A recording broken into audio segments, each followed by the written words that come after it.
Meeting for the Finance Committee at Carver for February 7, 2019. Could we stand for the pledge, please? I pledge allegiance to the flag of the United States of America and to the republic for which it stands, one nation, under God, indivisible, with liberty and justice for all. Thank you. First up tonight on our agenda is recreation. Good evening, ladies. Good evening. How are you? Good. Great, thank you. Good. And just for a little background, just to kind of set the stage. Just like, oh, I got to present I got the budget notes, I this don't know year? if they're the right Yeah, you ones. got to present your budget this year. The Recreation Committee has been more or less a volunteer organization for a decade or two, and Mary's been the chairperson of that all 3 decades.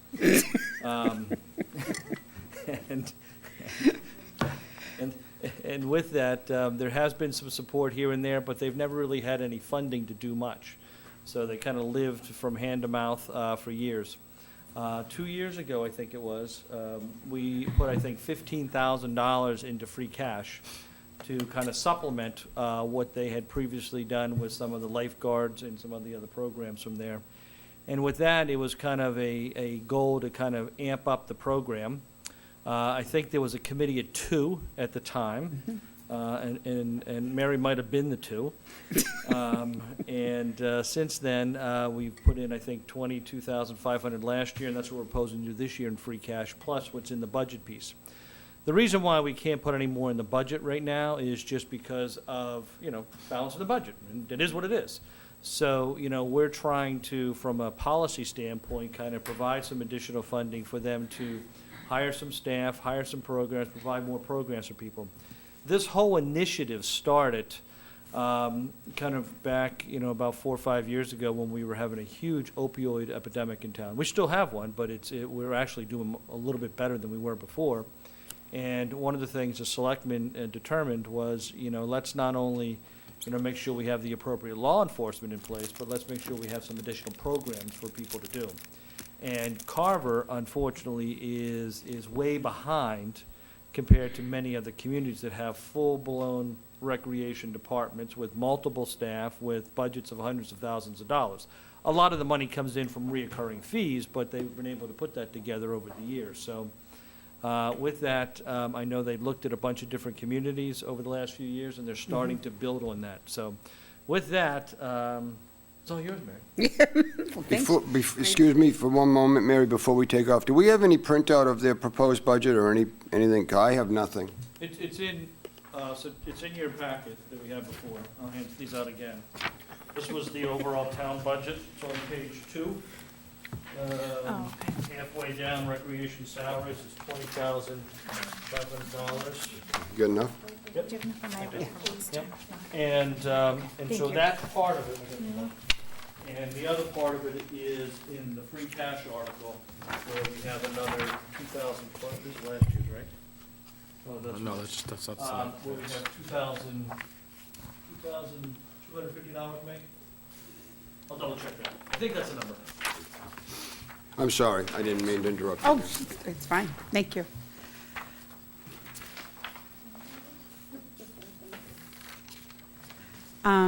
Thank you for having us here tonight. As I said, we've done this for a number of years, but this is the first time we're actually presenting the budget.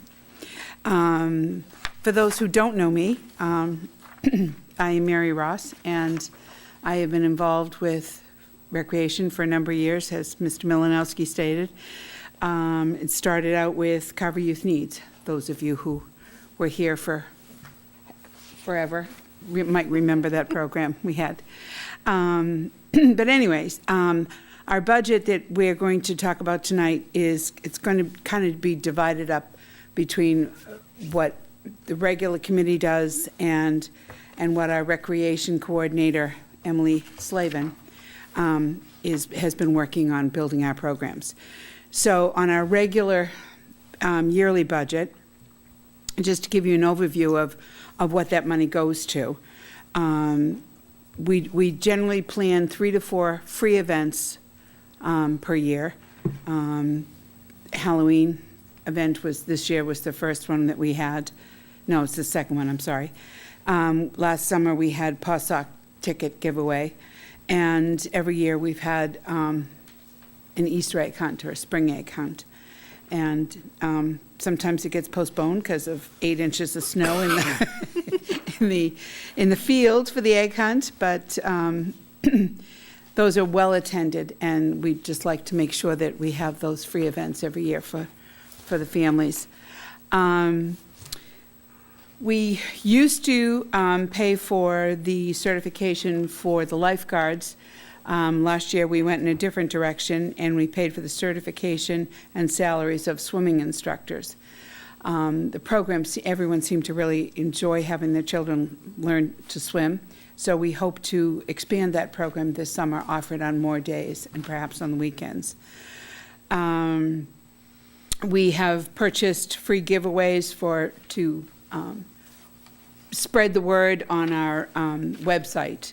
The carverrecreation.com is the MyRec program, and so we had it put on. We've done it on water bottles. We've done it on, actually the first year we forgot to have them engraved, and so we put stickers on the water bottles and gave them out. Last year we had Frisbees that we passed out at Carver Night Out, and any time that we were present at, like the health fair over at the elementary school and things like that. And this year we're looking into getting reusable bags so that a family would be taking it with them everywhere, and remembering that the website is the key to everything, signing up for sports, signing up for all the programs that Emily is running. That said, the website does cost money, so we have to pay those fees every year.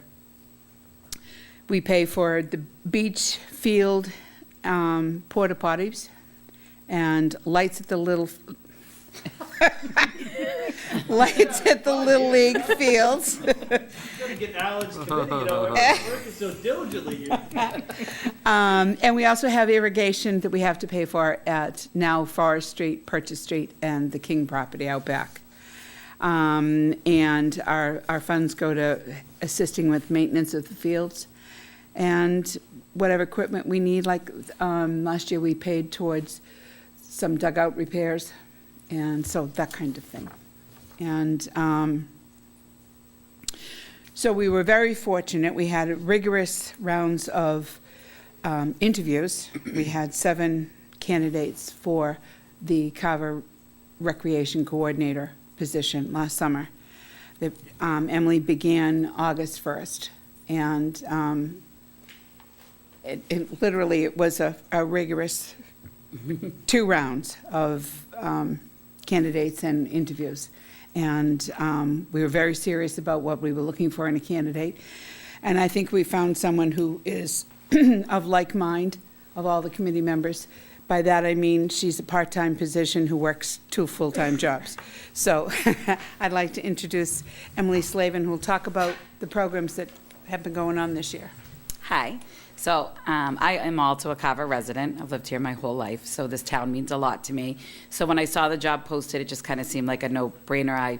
For any of you who don't know me, I do a lot of volunteering, a lot of nonprofit work. I love to give back, and it was time for me to make a little and do the things I really enjoy. So this is a part-time position for me. So mostly all my work is done at nights and weekends. Attend as many of these events that I do create. I sign up for them myself and go because they're really fun. So make sure you check out our website. It's just to give you a little bit, since taking the position, it's taken on a new light in itself. I have been working to make sure that all the sports have somewhere to play during their season. So right now, I am on the phone a lot with all the spring coaches to try to make sure that everybody has somewhere to play, practice, and I work closely with Mike Schultz at the school level to make sure that we can, utilize those fields too, because unfortunately, we don't even have enough town fields for all of our youth sports, which is great, right? Because we want everyone to be doing something. But not just sports, I really wanted to make sure that we are getting the word out on other activities, because not just every child or adult does sport. And I want to make sure that recreation is understood, that it's from toddler age to 99 or 100 if you want. Like some of the events that I'm looking at are all age, and some are located, we want to do younger age and older age. So just alone with the MyRec This year, we had 348 registrations from last year at 73. So it's a big difference. And we have to note that we work closely with Edaville too, when they give out tickets, and that's done through MyRec, so I think people need to realize that. And those are free tickets that people can sign up for. You get 2 per household, and we're able to give away 4 per day. So when Mary first did that, she did it all via social media or her cell phone, and that's crazy. So we have made that process much better through MyRec. So I just wanted to note that. And then also, I'm averaging about 5 events a month. So right now, I'm finding contractors. They're coming out to us. A lot of people want to do things. You know, there's teachers. There's people who have other businesses in our town. I try to stay local when we can, because I think that's important to have our local teachers teaching something after school, or we also have people who have businesses here in town. So I think that's important. Not that I haven't gone outside, but I think that's where I really try to start. And I'm hoping that it will get easier as years come, because it really has been walking into, it takes a lot to get a program going, more than you just think it does. So some of the things we've done so far is cake decorating, cookie decorating, yoga, youth wrestling, wreath decorating, snowman creating, string art, drama classes for the younger kids. We have worked with the ice skating crew out of Plymouth, science fun, tennis lessons. We're working with Squirrel Run for golf lessons, discounts on those. I'm working with Fashion Focus and many more places. So those are just honestly a small handful of things. And items I'm looking to offer in the future are lacrosse. That's been a big thing people have asked. I'm also going out and asking, the town what they want to see. Badminton, cooking classes, working with possible fly fishing, canoeing, art, gardening, sewing, pickleball, and any others. So we're always welcome to take suggestions at carverrecreation@gmail.com. And we're trying to get all types of information out to the public through that MyRec, and we do have a social media page. So it's been interesting, because not only have I done sports activities, but also been involved in some of the playground discussions and a lot of meetings. So on my part-time. I would also add that we've tried to keep the cost of any of the programs as low as possible. So I think we've averaged that we would make $5 per person on any of the programs. Yeah. So we don't really want to. Trying to build it, Yeah. but not overcharge. We want to make it affordable. That's one of the things with the wrestling. We're able to make it for $50, and they have 12 or more weeks. Yeah. So that's affordable for people to try a sport that they might not have otherwise been able to. And with the help of this budget, also getting equipment so that they can come out, the parents don't have to buy that equipment, they can try tennis without just coming as a child, so. When we had John Woods and Dave Siegentoff here last year, a few months ago, we talked about some of the field maintenance and stuff that's going on. So working with Mary and Emily in a few weeks, kind of a town-wide fee schedule for using the fields. You already see in the budget that we've added additional personnel for the O&M department to be a groundskeeper. Just because of the extra fields we're adding, we need more than one person to do that. We've been buying the equipment for them. But over the years, during budget debates and everything, the thing that got cut first, particularly from the school's budget, was fertilizer and seeding and stuff like that. And then when we had the big drought 2 years ago, and we had to cut off the water because the DEP's requirement, it kind of killed the fields. So the parents have a high expectation of the fields being maintained, and as they said, they're looking at the $5 fee as a minimum fee. We're also kind of tying this into a minimum field fee too for organized sports. Out-of-town sports pay a lot more, and using any of that money that's collected to buy those fertilizer type things that we need to buy that are consumables that we don't have built in the budget at this point. So we're trying to address all of the recreation town-wide, and recreation, as they just said, isn't just sports, it's other programs, cooking and everything like that. So we're trying to offer broad spectrum of programs and growing this. The last thing I'll say is, while Mary's not busy, Mary also serves on the YPAC, and we've talked about the YPAC is kind of ending at the end of this year.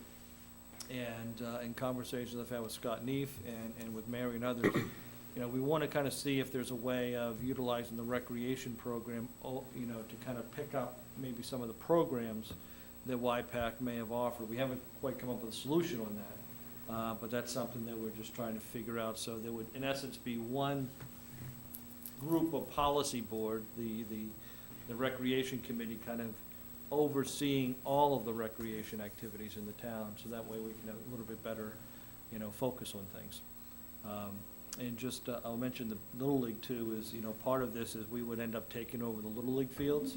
And what the Little League would then do, instead of hiring a contractor to come in and cut the fields, because with our new lawnmowers, we can do it pretty quickly, and when we fix the fields up, hopefully with CPC support, they can then put some of their money into fixing up the facility, some additional dugouts, fences, whatever it may be, just for programming stuff. So these are all the things we're just trying to work for and trying to raise something up that really, didn't exist to a wide berth compared to what we're trying to grow it into. A little bit of time. Yeah.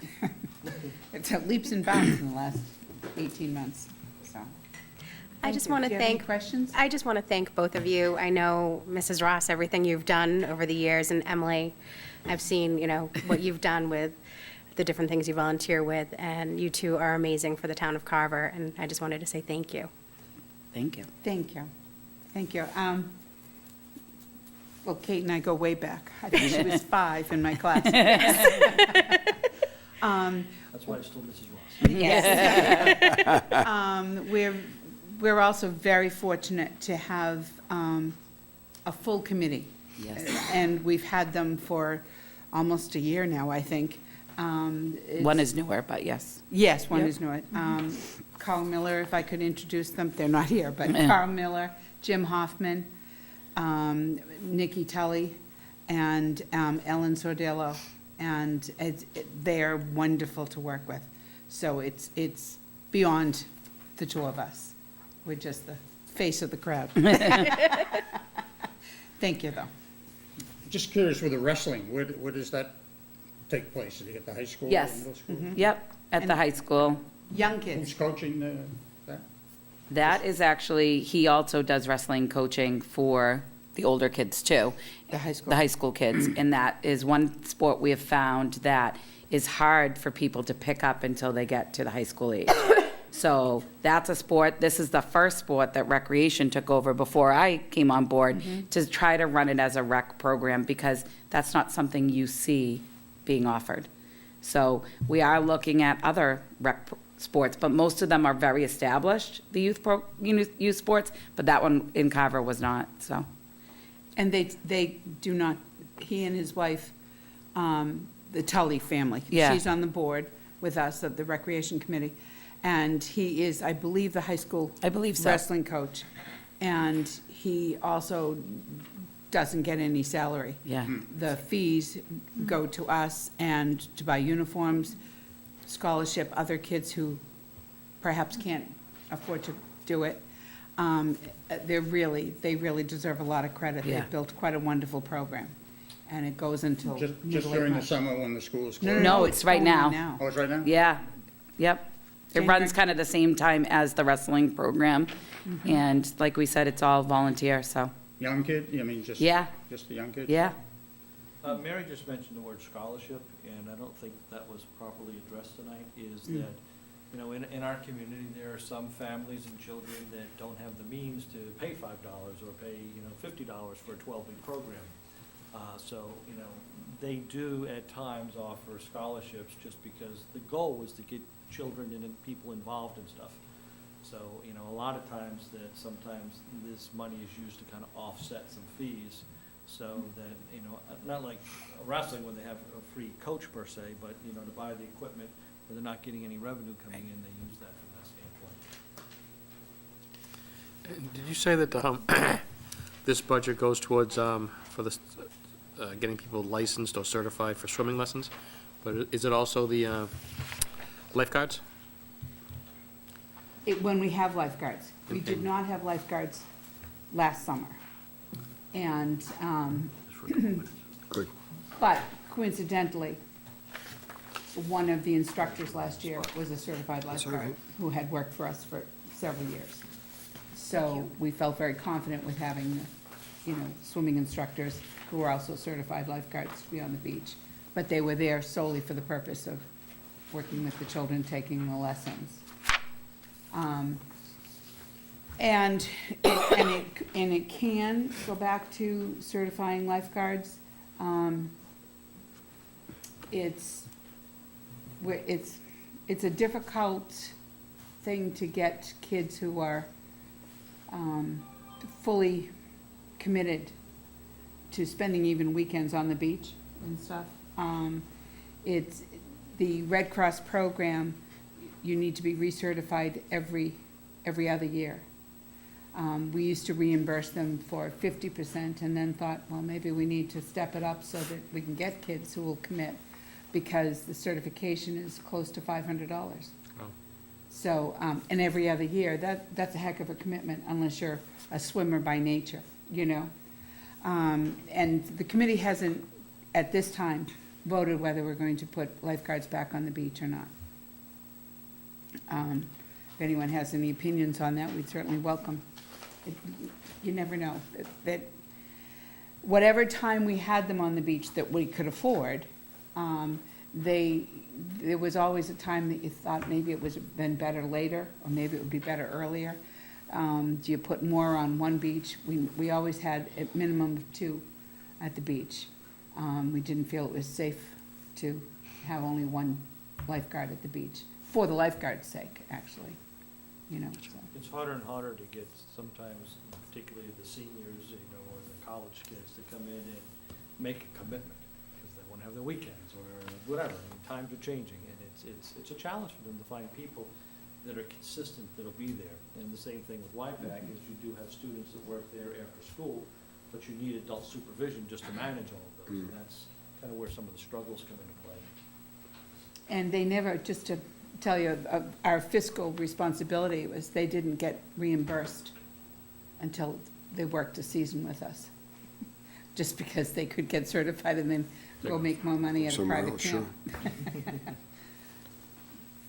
Beth, did you have anything? No, I mean, I think you guys do a wonderful job, especially with the small amount of money you have. I think you do a great job. I think we're starting to get put on the map. Yeah. Yeah. Only a I couple know of my questions. family's used the Carver rack before. I think you guys do a wonderful job. Thank you. The only couple of questions I have is, the 10,647 that was an actual expense, and yet the following year you still went back to the 8,500. Do you think that's going to be adequate? Or is there going to be a shortfall? Salary line? That was on the recreational expenses. The 2018 actual was 10,600. 2019 budget was 8,500, and requested again this year is 8,500. Do you think the 8,500 is going to be enough? I think what we've worked with Meg in the past, when it's really hard to know what our expenses will be. I think what we need to do is, I think we actually need to shift the money that's in salaries down to expenses. That's what we had I would, discussed. yes, we talked I would about that. prefer that. What do you wanna do? And Well, because, I mean, what you do is you look at the department as a whole, you look at Okay. the salaries and expenses, and, so like, for this year, there's, the salaries line is high, the expense line is low. So what I look at when I'm approving bills is just making sure that overall, they don't exceed their budget. So we discussed it, but it got entered such that the salary line is still high and the expense line is still low. So we'll just have to probably tweak that, like, the bottom line wouldn't change, the total Right. request wouldn't Right, change, it's just right. we should Is probably there reallocate like that. consulting or, teacher fees or something in the salary line? Is The that why? salary line. So we've sat and met, Yeah. and we have to do everyone as a contractor. Yeah. So it's a W-9, so it's not coming from that salary line. Is it your lifeguards that are paid? the that? lifeguards. The lifeguards, were- the only cost ones. us around $10,000 a year. And to go back to 8,500 or whatever, if it was a rainy summer, they didn't work in the rain. Right. So we say, so. I just wanted. It's a I'm- very I'm just- expensive I was cost, trying to though. make it easy, that's all. Yeah. I was Yeah. questioning. But as Meg said, if we could change the delineation of money, so just put it all under one thing, I mean, it would, however you Well, we need to could- do. Maybe we should talk about that, because I'd like to keep it salaries and expense, because you don't want to pay salaries out of an expense line, but. Okay. Maybe we could talk about what would be better allocation, but overall, like, the amount that you're approving tonight would remain the same. Okay. I think it Yeah. matters if we have lifeguards too. And the other comment I had is I'm very sorry to hear about the YPAC. Perhaps if we had named it YPAC Save the Turkey, you'd have done a little bit better on the fundraiser. But it is what it is. Yes. And I'm sure I'll get some heat for that statement. Apparently, Yep. we can eat for turkey too. Well, yeah, you got heat for it, and they took everything right out of context, and, you know, it was just the pea brain, and that's all that was it. It had nothing else to do with anything else, just the comment, the quote. But that's okay. I'm shocked at the number of fields and the comment that we don't have enough of them. That, because I don't have kids that are in school and playing sports, and you drive by so many fields, you just assume that we're good. And then you hear that we really don't have enough fields, and that they're heavily utilized. Yes, they are. So that's real important, I think, with what's going to be your next discussion, a little bit touching on the new possible fix-up over here, which I think would be a great thing. So, I also want to say something with the fields, is that elementary has not opened yet, so we have to well, there'll remember. be two more over there, There will be right? two Yes. more softball fields over there, and probably room for other things too. I haven't personally walked it, so I don't know, but, and also when I say not enough for fields, I also want to be clear, we have to use the school fields in order to make those numbers correct. Right. Due to the number of youth sports we have. So if we work with the school and we work with what the town has, we are able to accommodate everyone, not maybe everything they want and love, but we are able to accommodate everyone, but we have to work with the school to do But that. there are a whole bunch of hidden little spots in this town, too. You got the one on Purchase Street, you got the one on the backside of Purchase. In fact, my grandson plays at the one on Purchase Street from Middleborough. Did we rent that out or something, or? They probably is a private, for our youth sports, we are only in Carver, if they're Carver Youth Sports. But we have Forest Street, which we have not utilized yet, but we'll be Yeah, using this Forest, year. that's the one I was thinking. This year, it's just opening. And that's the thing too, is some of our fields have been taken offline, like one at the middle high school, because we seeded that, so it had to wait and grow for 2 years. The elementary, that was all seeded in the fall, but we had horrible weather. And it's gonna take 2 more cycles before that is functional. Now, once it opens, it makes everything a little bit bigger and Right. easier to manage. But that's also kind of, as Emily's saying, is we're now working hand in hand with the school. We want to do a town-wide fee schedule, so it's understood everything, because we're having the same personnel manage it. So since we have a town-wide facilities department, we're gonna have a town-wide fee structure. And I think good things are coming ahead.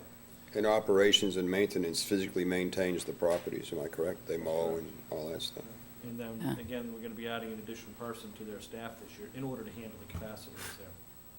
But, Mary, while you're here, and just like I've never done anything like this, Oh, no. I know that there's been kind of lackadaisical the last couple of months, with meeting 3 nights a week. And you want to tell the committee what you guys have been doing for the 3 nights a week? And Oh, what you've come up sure. with? Yeah.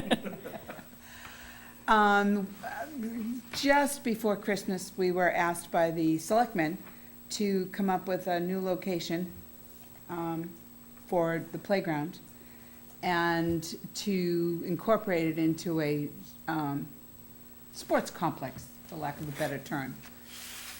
And we had already, as a committee, decided that we really needed to do some major repairs to the infields on the 2 baseball fields and the 2 softball fields out back. So we were earmarking, or a run at the CPC to have some money to do that, because over so many years of adding infield mix to infield mix, it just becomes concrete, and it doesn't drain at all, right. and it's 40 years that I know that they've been playing softball out back, and nothing's been dug out and started over. And so, as luck would have it with timing, it seems as though we're going to put it all into one. And we have had, I don't know, maybe 10 different plans. Yep. We had a Saturday meeting, we've had, the committee has worked, we've had a lot of public input. We've had a number of people who wouldn't normally come to a recreation committee meeting. Well, I'm sure it's a pretty hot button topic right about now. It has been, but I think we've. It's been good, met- though.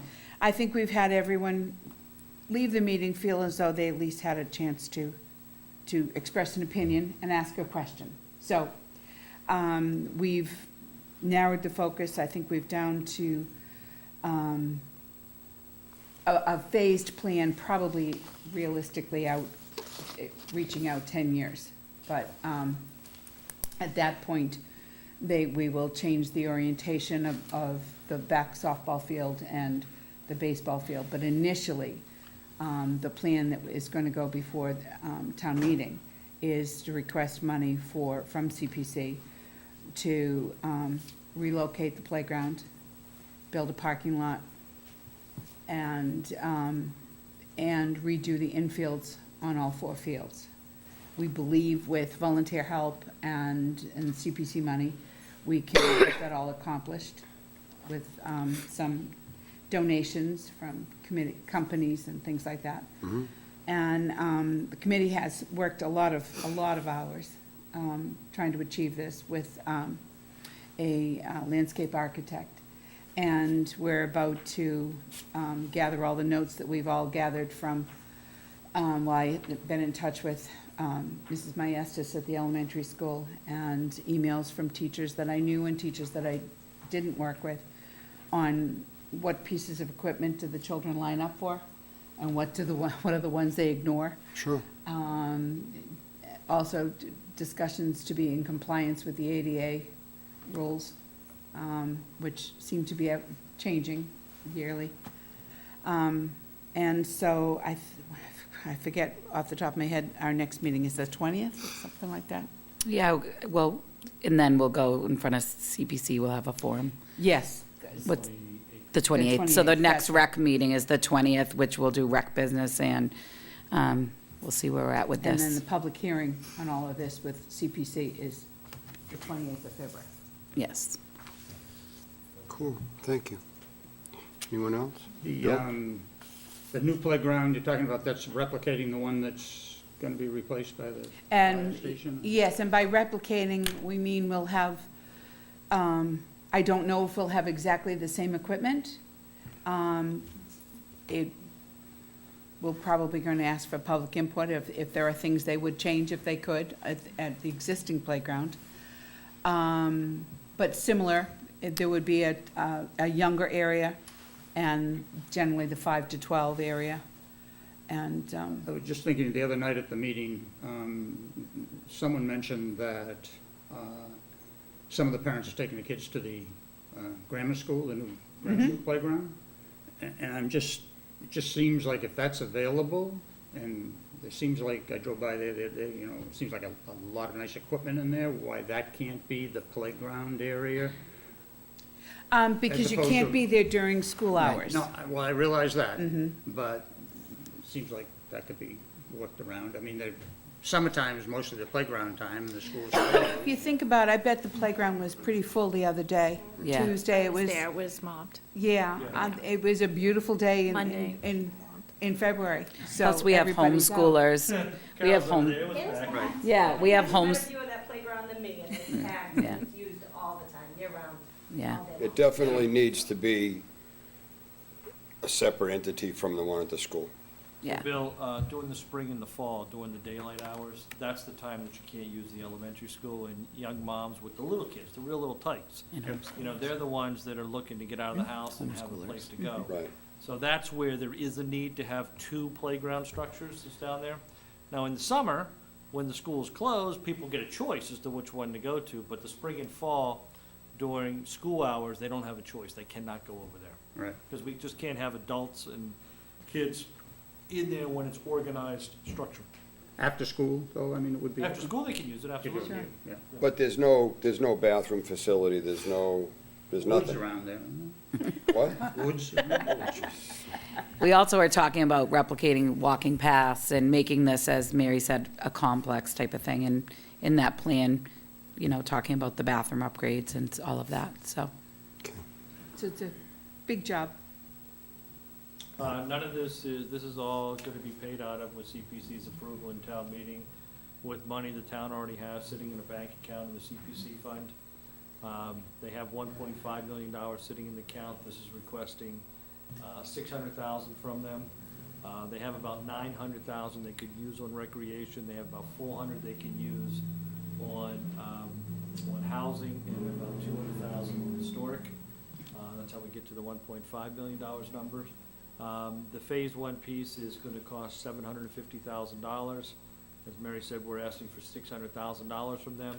The other $150,000 is, as she mentioned, getting partnerships, either through donated material or donated labor through electricians, plumbers, and other people that have already stepped up to the plate to help move this forward, plus using some of our O&M people.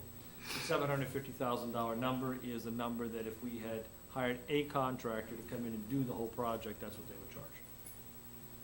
Any of the old equipment can be used, moved? So we are gonna look at some of the old equipment, particularly benches and a couple of the newer pieces that were bought.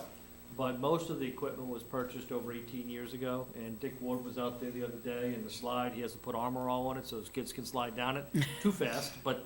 You're doing 60 at the bottom, but it's all right. And, he mentioned a bunch of the bolts and the joints and everything are starting to, they're showing rust on them that's down there. What happens is, by the time you go through and chip off the cement and everything around the post, then you have to replace every bracket, every swivel, make sure it's all ADA compliant. It costs more to use most of the stuff than it does to buy new. And these things normally have less than a 20-year lifespan, and we're on year 18. So, basically, we're gonna replace the same number of pieces of equipment. We're gonna see what pieces are reusable, and then from there, then we'll buy all new. So you said you were thinking of putting in, like a walking path? Yep. Have you ever thought, I'm not sure if you thought of it, but have you seen those story walks? I have personally, as a mom, been Yeah. and seen one, and I do think that's something, Because it's a I great think the idea. town of Weymouth just did one, and I don't know if you do one of those story walks. I think either the author or like a literacy group for the state helps pay. That's with something to some look of it, into. Just something to look into. Yeah. Great idea. Yeah, I know Weymouth just put one in. Yeah, and I know, like, even if you notice, like, all the new playground equipment has the fine pieces, so it has the board, and you could pick out an animal, and you have to, as you're playing, find that. Yeah. That's where all the newer playground equipment comes with a lot of that stuff, so, and I know the kids love that.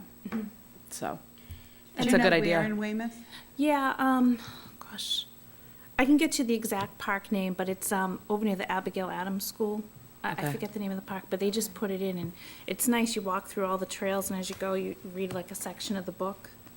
I know that You know the what I Girl mean? Scouts have done a project like that somewhere, so I'd maybe even having a Girl Scout or Boy Scout troop get involved. Usually tomorrow. Yeah, Yeah, it's in Weymouth. You can look it up online. yeah. And then another thing to also think about is labor costs. You could contact Old Colony Regional Vocational School, because the superintendent was just at the selectmen's meeting on Tuesday, and he loves to partner with the sending towns.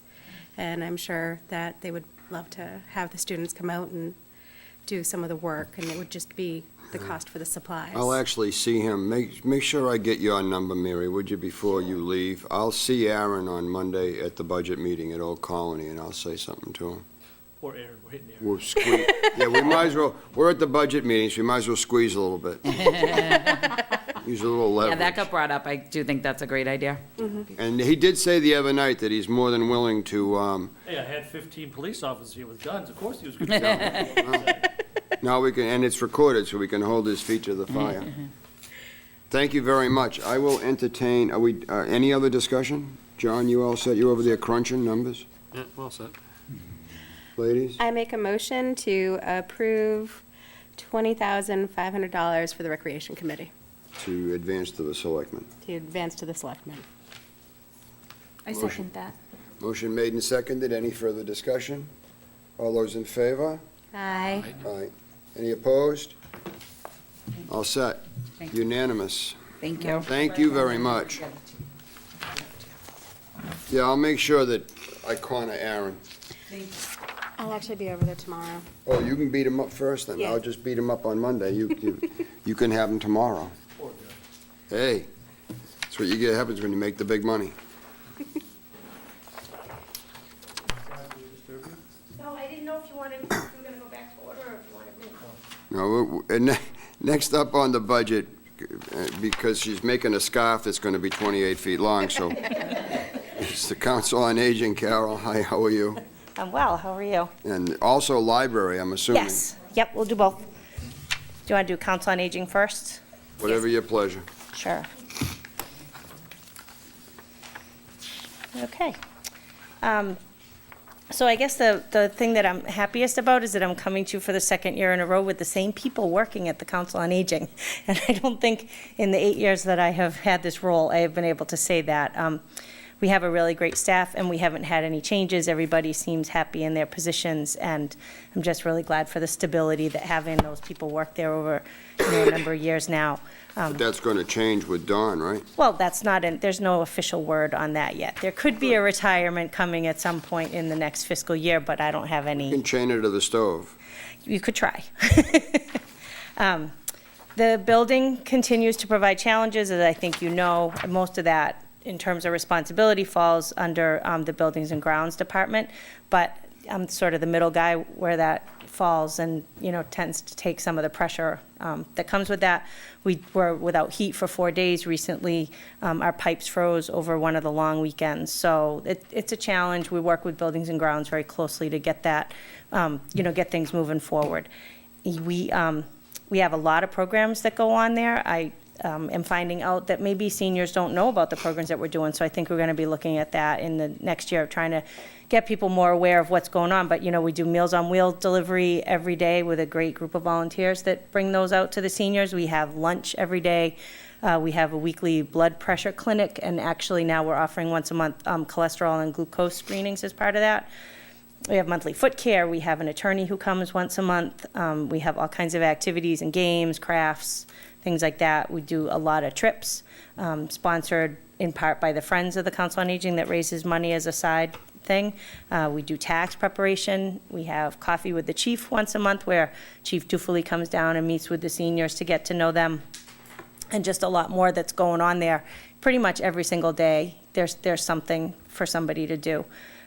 We did just have to implement an increase in the GATRA bus fare. This is not anything that's in our control. This came from the state, and it's the first time that the fares have increased in 15 years. And I haven't had it, that the new fares went into effect last week, and everybody seems to have accepted it without a lot of pushback, so that's good. In terms of the budget, I don't anticipate any major issues in the next fiscal year, other than maintenance ones, which of course would be coming out of a different budget than mine, and that's, just the way it is.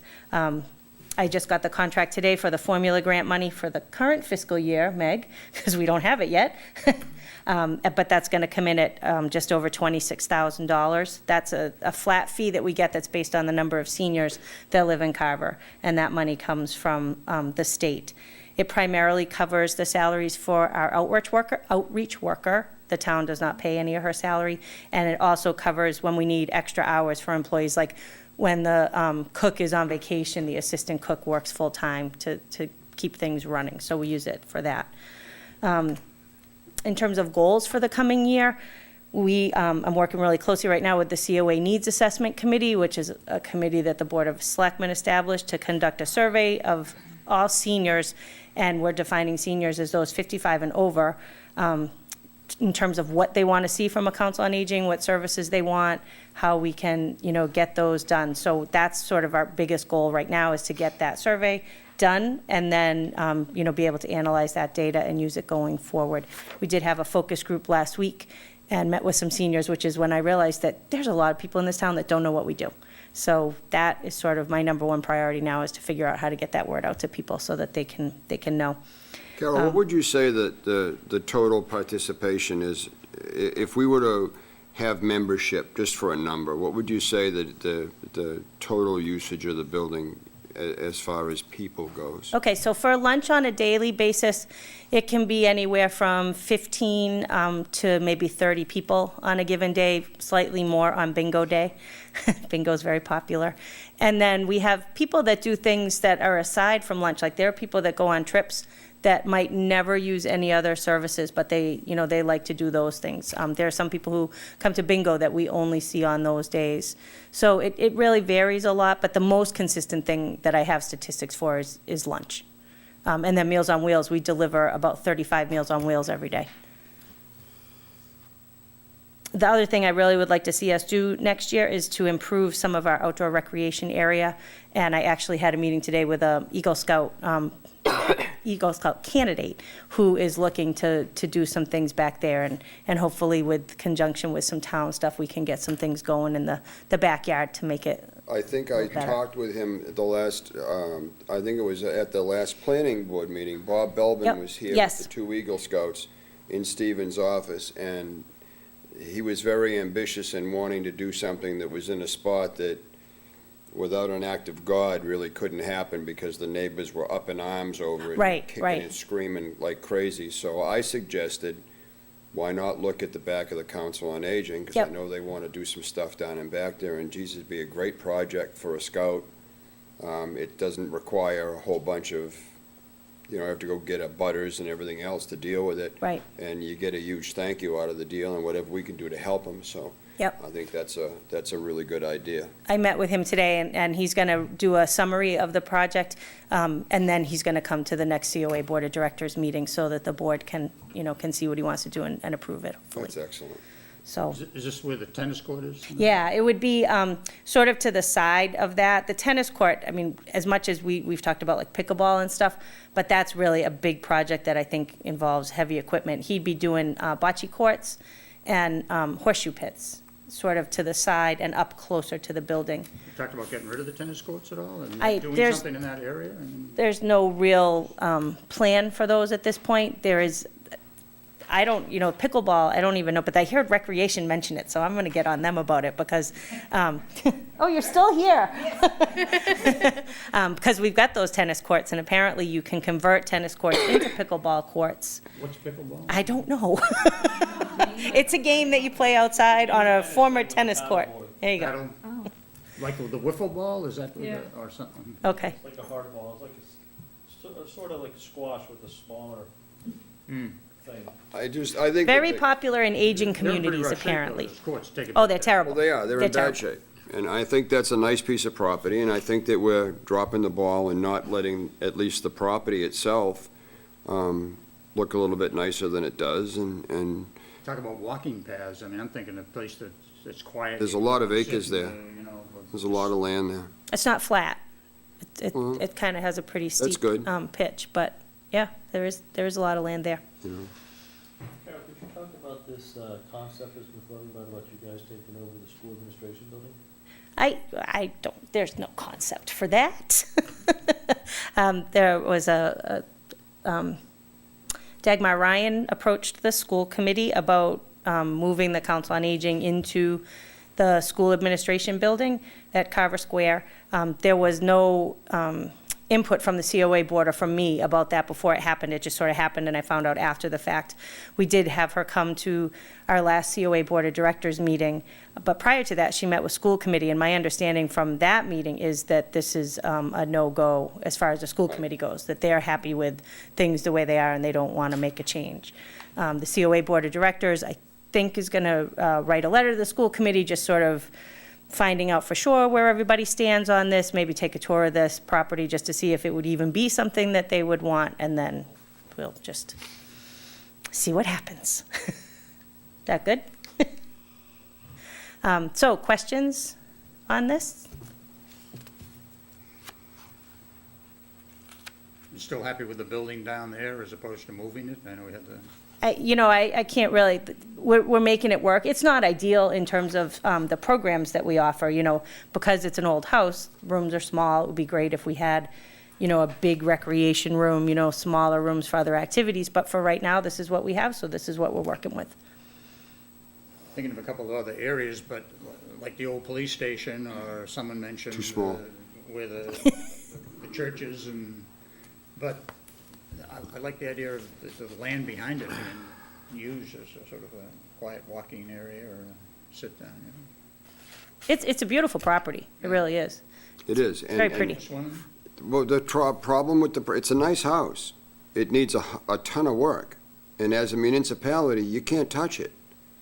Because the moment you touch it, you got to bring everything up prevailing wage, and here comes the big fat checkbook. Code, too. Oh, it's crazy, you know? I mean, some of the people said, well, we need new windows. Well, it's not just as easy as going down to Harvey and ordering windows. Because as soon as you open the casings up, that's got to be the code. You find the rot, you find there's no insulation. Now that's not good, we got to fix that. Now we keep ripping walls open, and before you know it, we've made a U-turn, and we've gone around the whole building, and the window replacement cost $3 million. You know? Let's not Because do that. it's prevailing wage, and it's all got to be up to code. There is no such thing as anything on the cheap on a rebuild, which is why everybody wants to tear a building down and start all over again. Not that I'm advocating that, because I'm not. But you cannot rehab what we have. You cannot tear that building down under any circumstances. You're gonna be quoted somehow. Oh, I'm sure. How does the Meals on Wheels program work? So, you guys are delivering them, but is Elder Services or the state providing them to you? to deliver? No, we, unlike most towns where that is how it works, you get a frozen meal from them. Our seniors get a meal that's prepared at the Council on Aging. Okay. Usually the way it works is whatever we have for lunch on Monday then gets packed up and refrigerated overnight, and then that gets delivered for the seniors for Tuesday. So they get a cooked meal. They have to heat it up. Yeah. But they get a meal that's cooked here. And then do you guys ask for suggested, like, We do, donations? we and do. stuff? Okay. And some people are very good about that, and some people can't. Yeah. And, you know, that's okay. In recent years, the food program at the COA has become self-funded. We used to have to get a fairly substantial subsidy from the town, and we don't have to do that anymore, Yeah. which is Oh, that's great. Yeah. What time is lunch tomorrow? 11:45. What's on the menu? Oh, I can't remember. It might be breakfast for lunch tomorrow. I can't remember. It was macaroni and cheese today. If you call the Council on Aging phone number, it's recorded on the phone. You get Dawn's voice I'll telling make you. what- everybody's day, and I think I'll show up tomorrow for lunch. They'd love to see you, I'm sure. No, they wouldn't, but I'm going to show up anyway. And then when you do all these clinics, the blood pressure, the cholesterol screening, do you have to pay for the nurse to come down? The nurse is paid, but she's paid through the contract that the Board of Health has with the visiting nurses, so that's no cost. The attorney donates his time, tax preparation people donate their time. We have a Shine coordinator who comes in every week and helps seniors with health insurance. She donates her time. We're very fortunate. It's Yeah. a huge, huge volunteer effort down there. Yeah, no, that sounds great. Yeah. Make a motion to approve the Council on Aging budget for $99,178 and advance the selectmen to a vote. A second? Motion made and seconded. Any further discussion? All those in favor? Aye. Aye. Any opposed? Unanimous? Thank Might you. as well zip right into library. Library. So again, in terms of a department overview, we did have one staff change since last we met. We had Jessica Pompey, who worked for us, and she graduated from high school and went off to college. So we said goodbye to Jess, and we hired Isabella Sheehan, and she's another high school student, and she's got so much energy and enthusiasm. I can hear her when I'm in my office. I know when it's 2:30 because she's there, and she just makes everybody smile, which is pretty cool. We have a lot of programs going on at the library, some new. We're still doing a monthly book club.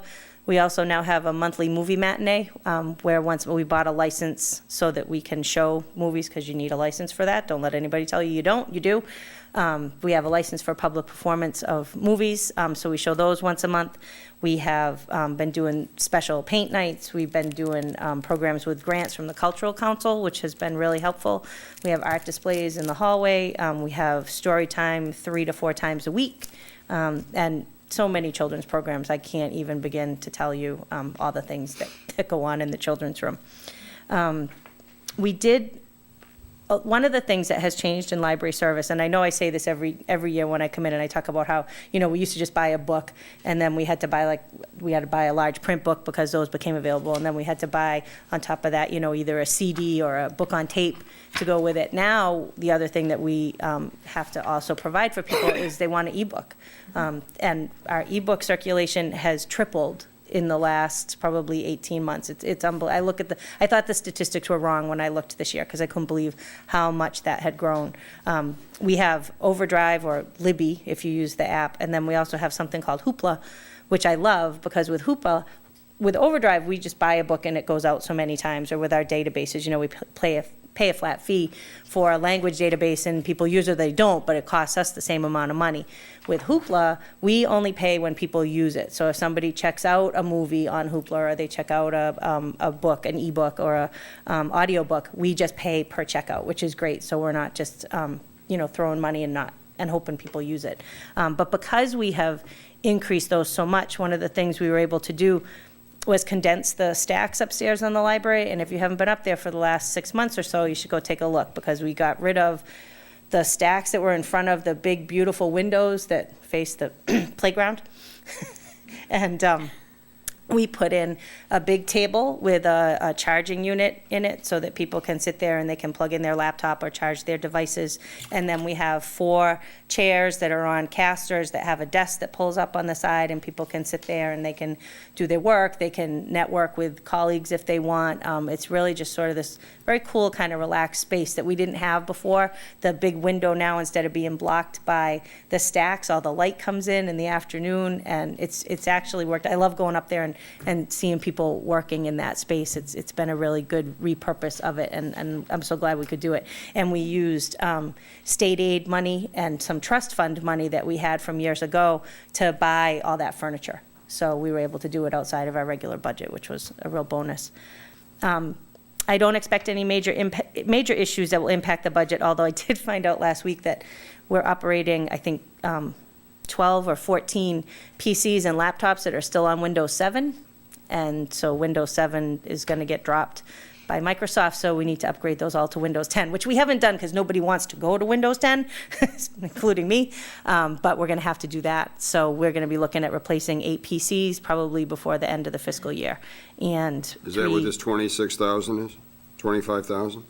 No, that's our regular sales. We should be able to replace the PCs with state aid. I got a quote today, it's less than $5,000 for the 8 PCs, so that won't be a big deal. The laptops will be a little different, but we'll handle those on a case-by-case basis because we all sort of have different things we do.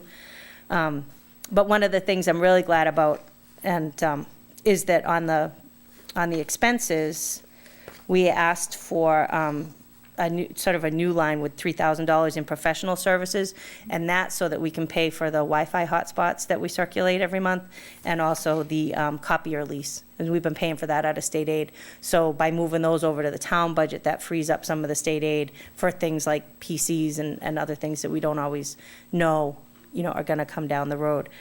The computer expense, Alan, that you're looking at, that's our sales cost. That's the software that we use to do the collection. It's all the computers that we run. It's pretty much everything that keeps us going in terms of the services that we give. We did, they increased passport fees. That was a federal government thing. It went from 25 to 35, so we've seen an uptick in the revenue that we're bringing in for those. But on the flip side, we implemented a policy where people have things that are overdue, they're automatically renewed for them now. They don't have to call or go online to renew. It just happens automatically as long as nobody's waiting for it. So we have seen a definite decrease in the amount of fines that we're collecting because of that. So that money goes into the revolving fund that we use to purchase books. So you're telling me you're never late anymore? Well, you would still be late if you, if it couldn't be renewed, like if somebody else was waiting for it, then it wouldn't be renewed and you would start incurring late fees.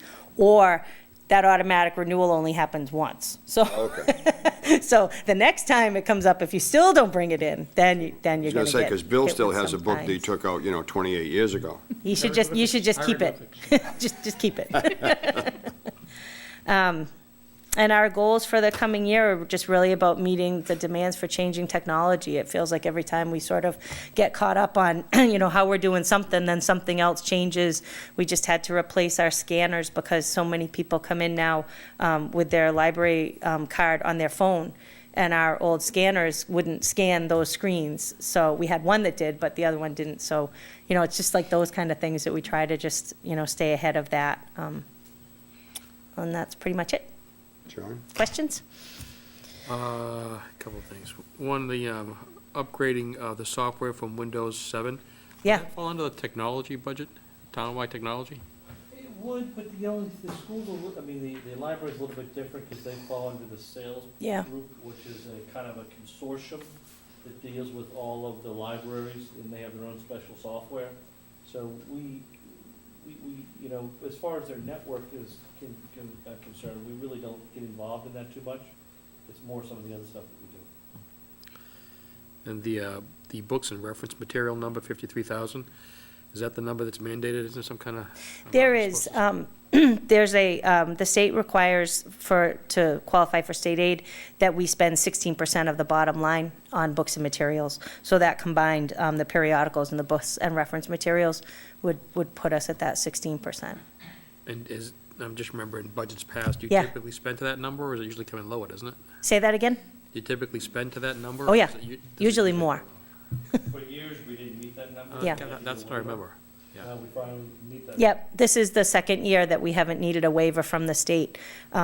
And the way we were meeting it before was we were spending some of the revolving fund to make up for what the town didn't, which we still do, which is how I can go over, what's here. But for the last 2 years, we've met the state aid requirements without having to apply for that waiver, which is great. Okay. And just last question, I'm looking at, the bigger increase in salaries for department head and librarians. It looks like I'm looking at 18 versus 19, the budget went up like 2,500. But between 19 and 20, it's going up about $8,000. I don't know if there's some kind of contractual obligation in there. On the department head one, I just combined the two together, yeah. You've got, I think the department head's just me, and that's just been either the two plus the cost of living.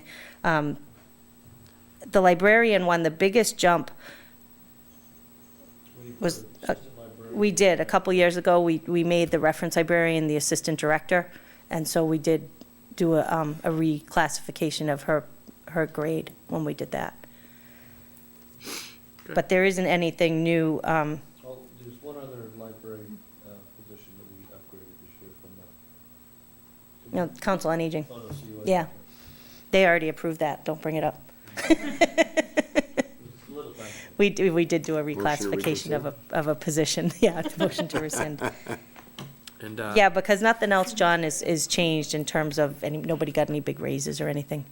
and not for this budget season, but maybe next one, it's always good to know the change in technology, like how many people are, not redoing books, but going to electronic media type of thing. Mm-hmm. You're seeing the change in technology and what people are looking at. It'd be good to see just numbers on that with regards to, Yeah, absolutely. What I could do, and I can do this now anyways if you want, there's a really long report I fill out for the state every year, but it has all those circulation figures, and it tells you if you want to like drill right down into it, like how many kids' books did we check out? How many kids checked out ebooks? How many kids, how many adults did? The most current one, Alan. I will. I'll do that. I'll send that to you, Alan, so you can forward it along. I'll send it to you. Mary Ann has it. Carol, on that question though, you mentioned on the second floor how you got rid of some Mm. stacks. Do you see that continuing every couple of years? You might be able to reduce a stack or two down and open up space in the building? I mean, I don't know. I feel like now we've really sort of condensed, maybe some more upstairs. Downstairs, on the other hand, where the fiction is bursting at the seams.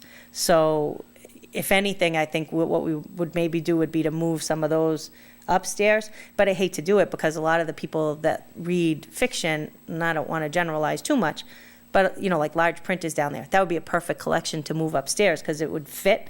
But then, you're making people who might have mobility issues move for, it's like putting the bread and milk at the back of the store. Right. And as much as like the librarian in me who wants more books to check out would love to do that, I also want to recognize that that might not be the best service. I never would have guessed this, that it would change so much. I mean, I've been here 20 years. I couldn't have predicted that this part of it would change. And I can remember coming in here and talking to you guys about computers and saying, oh, you know what, we probably aren't going to need computers anymore because everybody's got one at home. But guess what? The opposite has happened, and now what most people, or a lot of people anyway, have at home is they have devices. They have tablets, they have smartphones, but they don't have computers, so that, there are some things that you just need a regular computer to do, and you need a printer. And so we have mobile printing so that people can come in and they can print right from their phone. They can send it to our mobile printer and, do that. But those PCs are used. I can't, but they are. I never would have predicted it. 10 years ago, I would have said to you, we're not going to have PCs anymore. I wouldn't have thought so either. Ladies? Bill? Motion? Sure. I'll make a motion to approve the library budget for a total of $420,594 to advance the selectmen for a vote. A second? Motion made and seconded. Any further discussion? All those in favor? Aye. Any opposed? Great. Thank you very much. Thank you. Thank you. Just send me Enjoy that. the rest of your night. I Email will- me that I list, will would you? email that to you for sure. You have a selectmen's meeting tonight? No, that was Monday. FinCom is next week. Fine. Thank you, Carol. Yeah, you know, Did you finish it, Steve, Steve? you just I sat there. realized I didn't know how to do it. Recreation could have a class. Our next budget, I'm gonna make it easy on Lynn. Lynn, why don't you come up and do the town clerks? We're gonna punish Stephen a little bit. Well, I'm supposed to pass this to Michael, who's supposed to pass this to Alan, who's Here's Mary's number. Oh, good. Thank you, Mary. Give me your digits. Mrs. Ross. Mrs. Ross's digits. I didn't have her for a teacher. She's Mary. No, she's Mrs. Ross. She's Mrs. Ross. It's like Mr. Ward is Mr. Ward. Go. Doesn't change. It's Mr. Ward. Hi, Lynn. Hi. How are you? I'm good, thanks. I wish I had something exciting to talk about, like pickleball or, movie matinee in the town clerk's office, but actually I don't have- think that's happening this year, No, so. I think you have some exciting stuff to talk about. Oh, you think I do? I do. Okay. Okay. So I'm the town clerk, Lynn Doyle, for anybody who doesn't know who I am. The town clerk's office has 2 full-time and 1 part-time staff. The office performs professional, administrative, and supervisory work in conducting all elections, registering voters, recording and issuing vital records, maintaining official municipal records, issuing various licenses and documents, and serving as a source of public information on a wide variety of subjects relating to the town. The office performs all other duties pertaining to the functions of the town clerk in accordance with the provisions of more than 73 chapters and 451 sections of the Mass General Laws. So we do a lot of different things in our office, everything from dog licensing to vital records, births, marriages, marriage intentions, deaths, certificates, elections. Elections are our biggest thing, and town meetings. We record all the votes for the town meetings, report all the bylaw changes to the AG's office, and so on. So we multitask. So our budget is not changing a whole lot this year. We used to go up and down from year to year between elections with our budget, and we found that that was just too difficult. So now the finance director and Michael have, decided to just kind of keep it level funded, and then whatever's left over at the end goes back into the town. So. So if you're looking at, I'll start with the election budget, which is the Department 162, and the salaries. If you're looking at that, we have $19,500 for salaries budgeted for elections this year. And the reason why we have that is our election salaries pay for, hold on 1 second. Yes. Do I have the same thing that you guys have? I don't, do I? That happens to me every year. Just to follow up, what we normally do is that, as Lynn says, they ebb and flow with election years. Some years it's $5,000 more, some years it's $5,000 less. We were trying to move some money around and make sure we got money in recreation and stuff, so this year we did cut $5,000 out of Lynn's election budget. It's not necessarily needed this year, but next year it will be needed. So Right. we will be coming back to add that next year. And again, Meg and I have tried to keep it level year over year, even though we know every other year's lower. This year we couldn't do it. So just word to the wise, next year we're coming back up to increase that because of the extra elections. So this year it is the 15,000. This year. Am I wrong? Is, yes. 15,304. Okay. So that's okay, because I did explained to Michael that we only have the 2 elections this year. We have a March presidential primary, and we have the annual town election in April for the 2020 elections coming up. So we have the presidential primary this coming March, a year from now. That being said, this will go back up the following year because we will have a presidential election, Right. just to forewarn you. So it'll be about 12,500 is what I'm anticipating for salaries for the election budget. Raises were included with that as well for the election workers to bring them up to minimum wage. It's not required by federal laws, and that is what we pay the election workers. The election workers' salaries fall under federal laws in Massachusetts, but Michael's going to interrupt me again. It's the grand bargain that was done by the state legislature that, now has everybody's salaries moving up, and the election workers were paid underneath that. So we've had to make some adjustments, and you'll see that. I think you saw that when we might have showed. If we haven't showed it, we'll show it to you at some point. Just the wage scale is that we've had to, almost have a couple of steps taken out because they're no longer eligible. That's down there, and we weren't going to nickel and dime the election workers when we're doing part-time librarians. I mean, why should the part-time librarians make the new grand bargain rates, but the election workers aren't? Well, technically, we could follow the federal rules and say, no, you don't get it, but it was like 50 cents or something like that, and It was. We just couldn't break that up. And they work so hard. They really do. They go through a lot of training, and they work long days, and they really put their heart and soul into it, so they deserve it. But and besides that, the presidential primary in March, we may have to anticipate 5 days of early voting prior to that. It's not a given yet. Could happen a couple of months before. We've seen that happen. But that is something that there's talk in the works about. The Secretary of State is pushing for that. And so, if we hear anything in the meantime, we can let you know. But we can anticipate approximately $1,500 to $2,000 for additional funding for the salaries for that. And that being said, I also apply for grant money for early voting as well. So every time there's early voting, there's opportunities for grant money, and I do apply for that. And then we do get, the state auditor does do reimbursements now as well. So there's no definitive calculation for that yet, but they calculate it, you submit all this paperwork, and then they come back with what they decide to fund for each town. So something to think about. Let me look at this report, make sure I'm on the same page.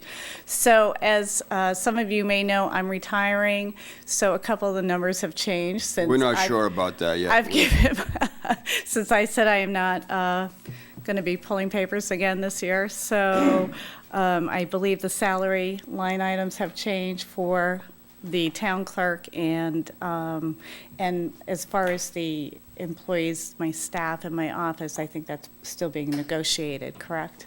Yeah, no, the rest of the staff's there. What happens is Lynn is an elected official. We have to have her on the wage scale chart. So about 4 years ago, it was kind of a random number, and then we put her, I think, grade C. I think it's in there. Yeah. And so every year, with experience, she gets an extra 2% step. And, I don't know what you're on, step 6, 7, 8, 9, whatever the thing is right now. Well, obviously, when you elect a new treasurer, just like if you bring a new employee, you go back to step 1. So that's why it's budgeted step 1 for the new person coming in. There's And then also, that person will go to every year. I also had budgeted the additional $1,000 for my certification as well. So that's depending on, who gets in there. So that's going to be lower now. And then the elections operations, Let me just make sure we still have that at 17.5. Okay, I hope so, because that's a tight one. This budget covers the cost of everything to do with voting and elections in the town of Carver, such as repair and maintenance of the voting equipment, equipment rental fees for the printer, copier, printing fees for census, ballots, confirmation notices, and street lists, postage fees, which keep going up, for mailing voter registrations and notices. The coding of the memory cards, which are what we program for the tabulators for the voting ballots at elections, and those are quite expensive, just to give you a heads up on that. And then the actual operating costs for election day. This amount will definitely increase in fiscal year '21. I think the costs for coding the memory cards are just getting very exorbitant, so. And also the postage fees, and the presidential election, we get a bigger turnout, we get more voter registrations, everything kind of increases. So with the increase in costs, I think you can anticipate an increase in fiscal year '21.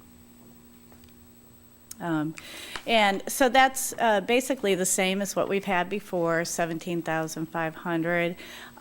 It will just barely cover the cost for the two elections this coming year. Okay, I'm just reviewing this on the fly here. Town clerk operating expenses. The town clerk operating costs include repair and maintenance of all office equipment, seminars and training costs, which are essential to staying abreast of new laws and mandates for the town clerk's office, printing of dog licenses, standard office supplies, and the town clerk's bond and association memberships. And I will say, whoever comes into this position, they really should be allowed to take the, go to the conferences and take the classes and, go to the meetings, and also participate in memberships, because that's what allows us to take the classes, and without the memberships, you can't. So there's the Mass Town Clerks Association, there's the New England Municipal Clerks Association, that, you can take all these different programs for. And it's very important. It's really what kind of got me through what I needed to know for early voting, and, the changes with the election reform laws and public records requests and all sorts of stuff. So whoever steps into this, you don't want to cut that part of the budget at all. It's very important that they attend these programs. And basically, that is it in a nutshell. So this will be my last budget, and I'm not going to miss it too much, I don't think, the budget part of it. He's got some news for us that he's going to get you to reconsider, so we got the. Oh, really? Oh, really? We're working Okay. on it. You are you? We're going to miss you. Thank you. Thank you. I will actually miss the job. I will miss parts of it a great deal, and I will miss a lot of the people too. I love working with the people. I've enjoyed the customer service aspect of it, and I've certainly appreciated the vote of the voters in the town and the support that I've gotten over the past 6 years. And I hope moving forward, they get somebody in there who is as passionate and caring about it as I think I and my staff have been. So I believe that it's been a good run. Well, I think the three departments that are left in this room, planning, finance, and town clerk, are probably the most misunderstood departments in the town. I think that the general population thinks that it's just a part-time job, and what's the big deal? Being a town clerk is nothing, and being the town accountant is, the computers that do numbers on a piece of paper, so, you hit a key and go get coffee. Yeah. And, we know that Stephen doesn't work very hard, so, those being the given. But thank you for all your hard work, Thank you. ladies. Yeah. What would your office need to succeed, do you think? Like, the next person coming in, what would they need? So I have said this repeatedly every year. I'll say it one more time. We could use more bodies in the office, whether it's part-time, full-time. I understand that, there's a mission to try to save money in the town. I'm a taxpayer in this town, so I can fully understand that. But there are honestly days in that office that we cannot breathe. I mean, it's just that stressful.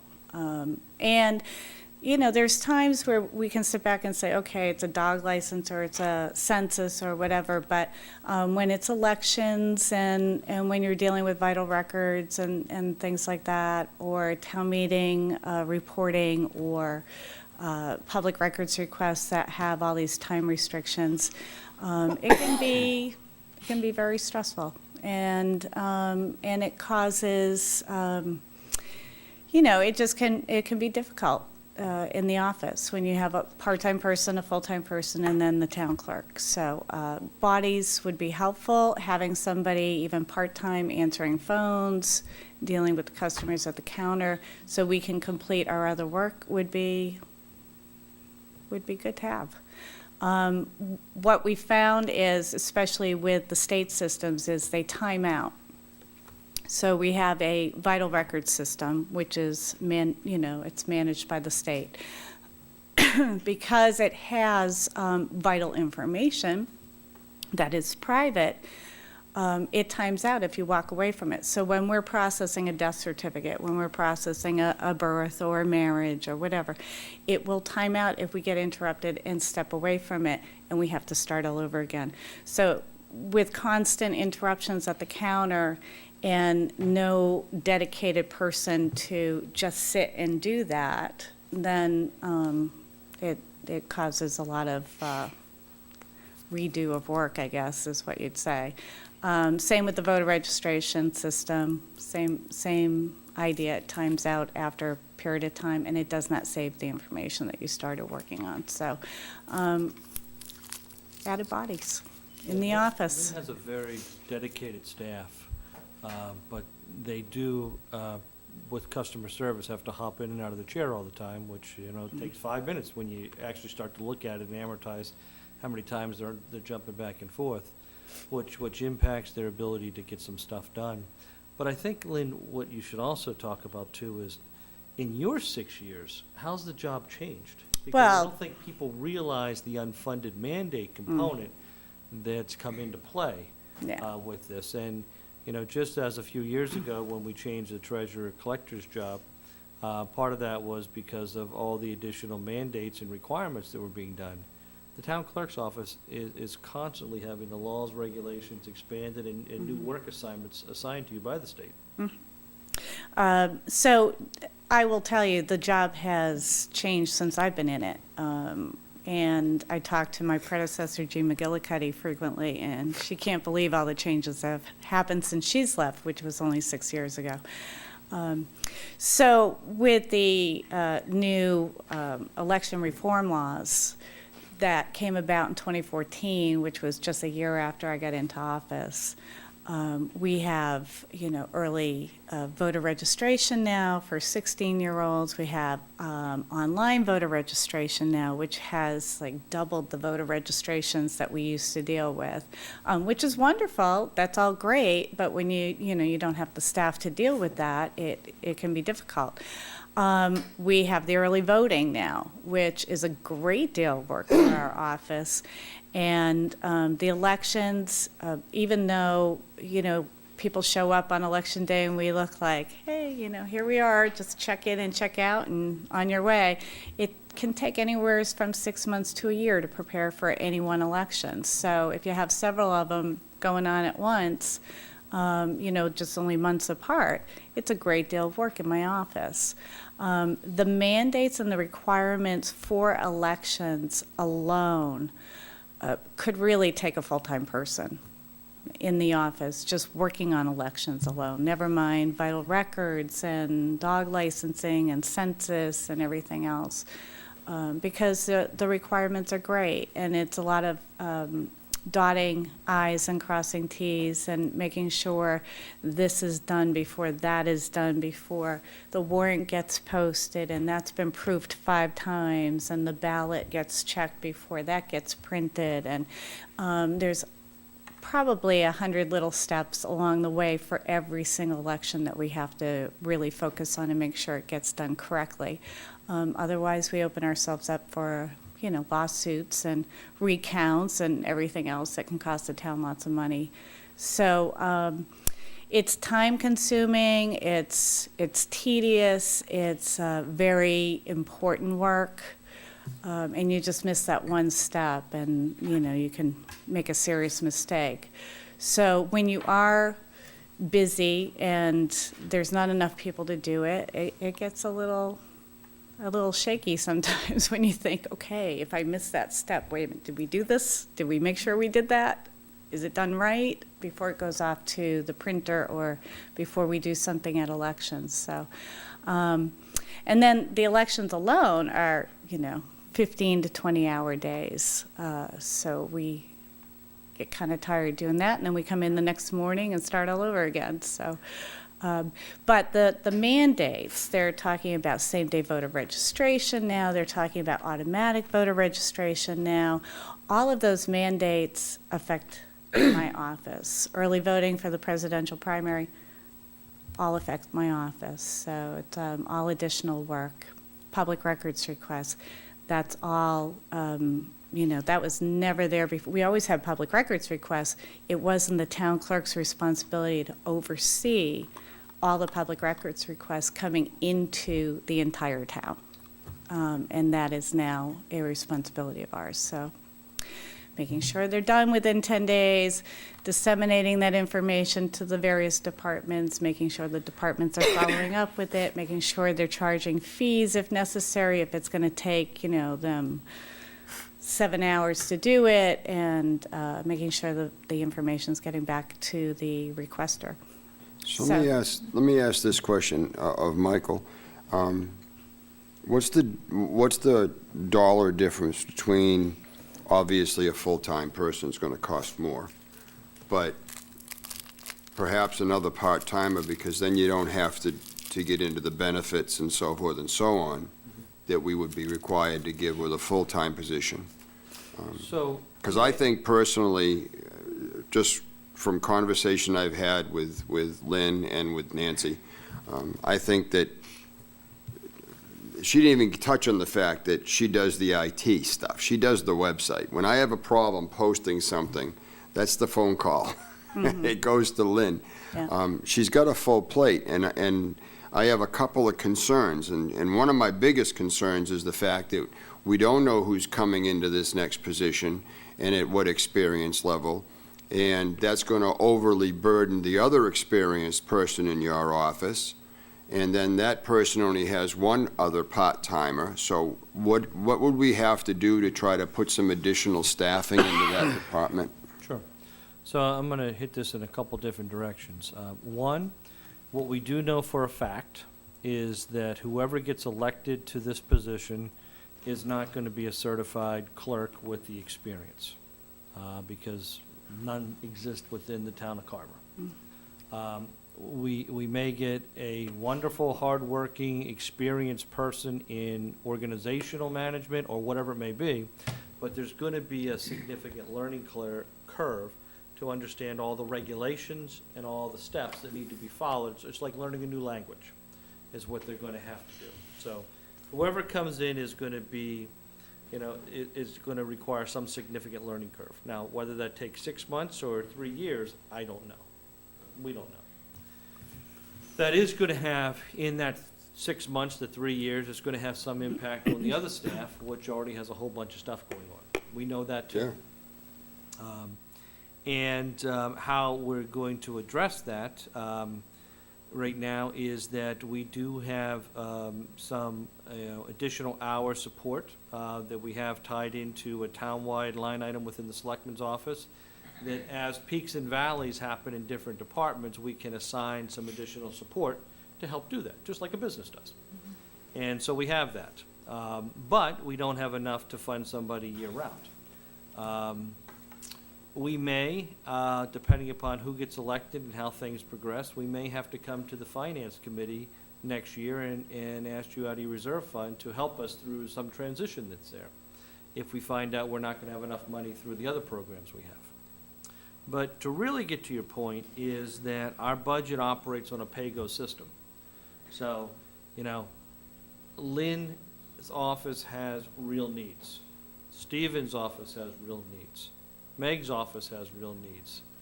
We need additional people in the police department. These are real needs that exist out there. The biggest need we have this year is in the O&M department to get administrative support and another groundskeeper to handle all this investment that we've done. So strategically and policy-wise, that's where we put this year's pot of money into. Now, when we get to next year, you know, when we hopefully will have a little bit of excess money to program into where the biggest need is, then we have to figure out where that falls in the pecking order. And, you know, Lynn's issue is real. I'm not trying to downplay that. I'm not doing that because I know how hard she works and her staff does.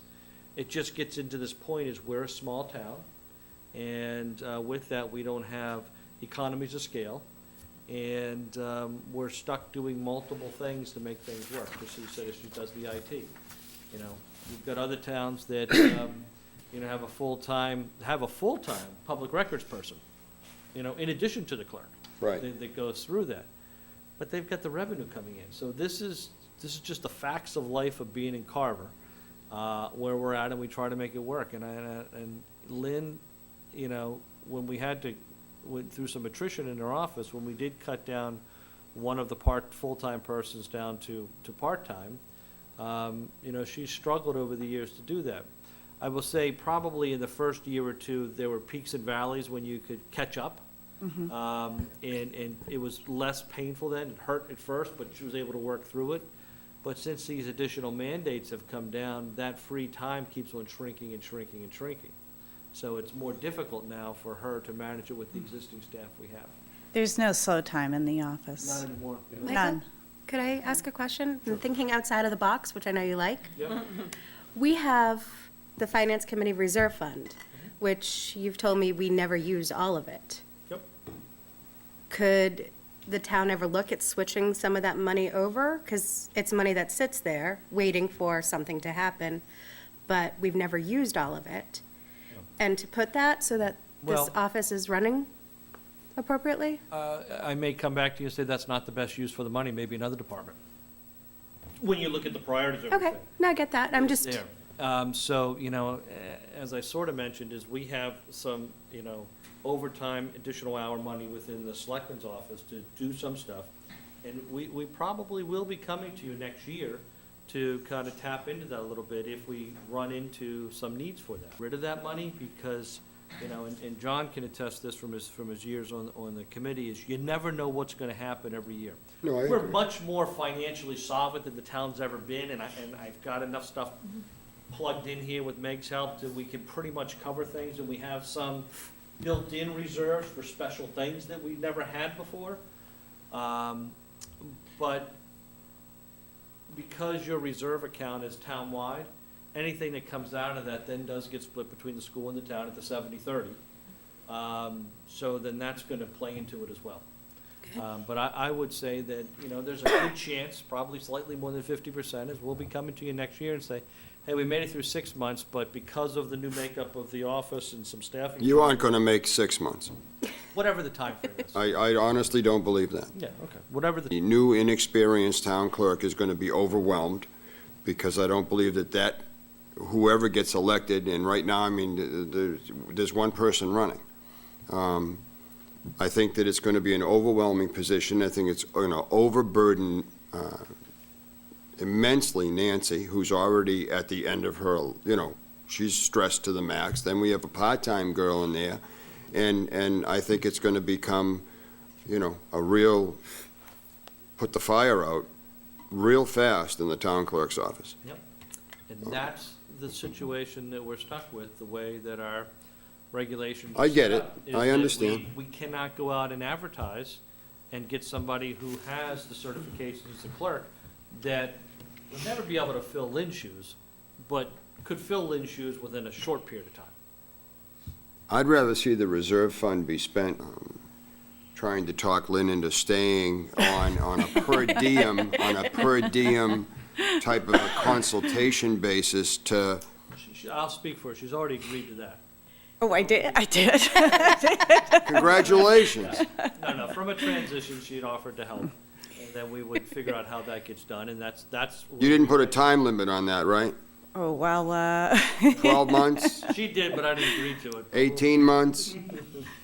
No, and it'll be a shorter time because she's made decisions, and, but as long as we can keep Lynn to help us with the transition, balancing out with the other things, then we'll make that work. But Okay. Alan, it's not gonna be 12 months or 18 months because she's running out of time. I understand that. No, I'm teasing her, but I'm just concerned with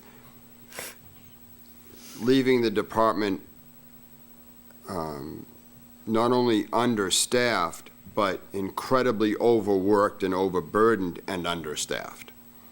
And I'm sure that if it got right down to a crunch, there's someone up in this office that can run down and answer phones. Maybe there's someone that's not out straight in your department that can run up and answer phones. I don't think Meg agrees with you. Well, do we have, I'm not sure if we ever have this or not, but do we ever hire anyone who's not full-time or part-time, maybe per diem work, and float them? I Yeah. use senior work-off people all the time in my office. do? So you can count that as part-time too, as a matter of fact, because, they'll work in my office for 65 hours or whatever in a year.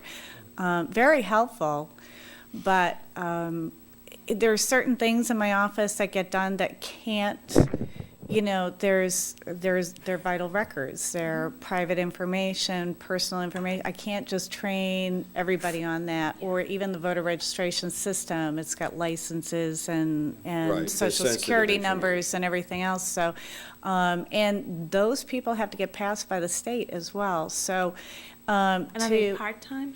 Yeah, let me try to answer Yeah, that the part-time question, is does. that, what Lynn's talking about is, just people helping with pushing paper. Yeah. I think what you're talking about is more or less consultants, per diem stuff. And we do that on a regular basis. Right now, we have a new treasurer collector that we've just recently appointed. Well, she was the assistant treasurer collector and knows about 80% of the job, probably more than that. But there's a few things that the full-time treasurer collector did that she doesn't do. So we have a part-time per diem person that comes in that, is a former treasurer collector in multiple towns. We've used them before, Eric Kinchoff, to come in and help train her up for that last components there. We do the same thing for our Board of Assessors with one of our staff members. We bring that up.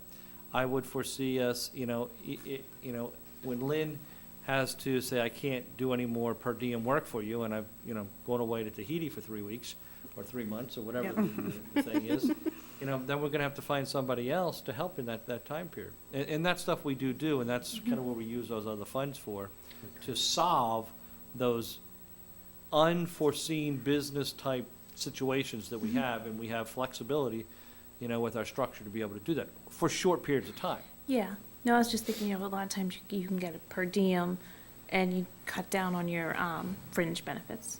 You're not gonna be paying out all the fringe. So now to dig into that a little bit, now we have to be careful is that the employees in her office are union employees, which means that they're not employees' work, the union owns the work. Which means that, short of us doing some senior work-off people and to help with, on a temporary basis, that if we did anything on a more permanent basis, then you open yourself up for grievances. Yeah. That's in there. So it's a double-edged sword from that perspective. But, so far, we have a good working relationship with labor, that we don't have those problems, but we also respect where that line is. Sometimes we push the line, but we figure out how to get it done. So, but, the other thing I just want to make the point is, you've heard Lynn's issue tonight, and it's a real issue. We have other departments in and outside of Town Hall that have similar type issues that comes with being a small town. I don't know how else to explain it but for that. Are there any, investments in technology that would help? Call it like virtual town clerk maybe? Are there anything that other towns are doing where your example of a public records request, I could ask for one online. It might get recorded at the town's clerk's office, but go to the department that has to respond to it, so it's something that, is there a town that has upgraded their technologies that takes some of this weight off the town clerk's office? I believe they have public records software products that are out there now. In the beginning, when they came out with a couple of them, they approached me with them, and basically they were, elaborated Excel spreadsheets, and they didn't do a whole lot. So for the money that you would spend for it, I didn't see the purpose in that. You're doing codification. Pardon? The codification. Oh, I'm working on the codification of bylaws, so that's going to be a little bit easier for the town clerk that comes in next. But other than that, I'm not too familiar with too many things that would do this work for A lot of it has us. to be touched and felt, particularly with the public records. They have to be looked over by some type of a supervisor to make sure there's no personal information, make sure there's no HIPAA issues that potentially could be in there because people ask for personnel files. And as it is, we have it on the website, so people can request it on the website. I have the Right. law up there on the website. Everything's in there. They get a response. If they send us a notification, they get a response automatically from the website saying that we've received it. It's just the coordination of it all. And it's just time consuming on top of everything else that we do. Beyond what we've talked about, there are two other areas that we haven't mentioned where, it may be helpful in the future that we need to take a hard look at.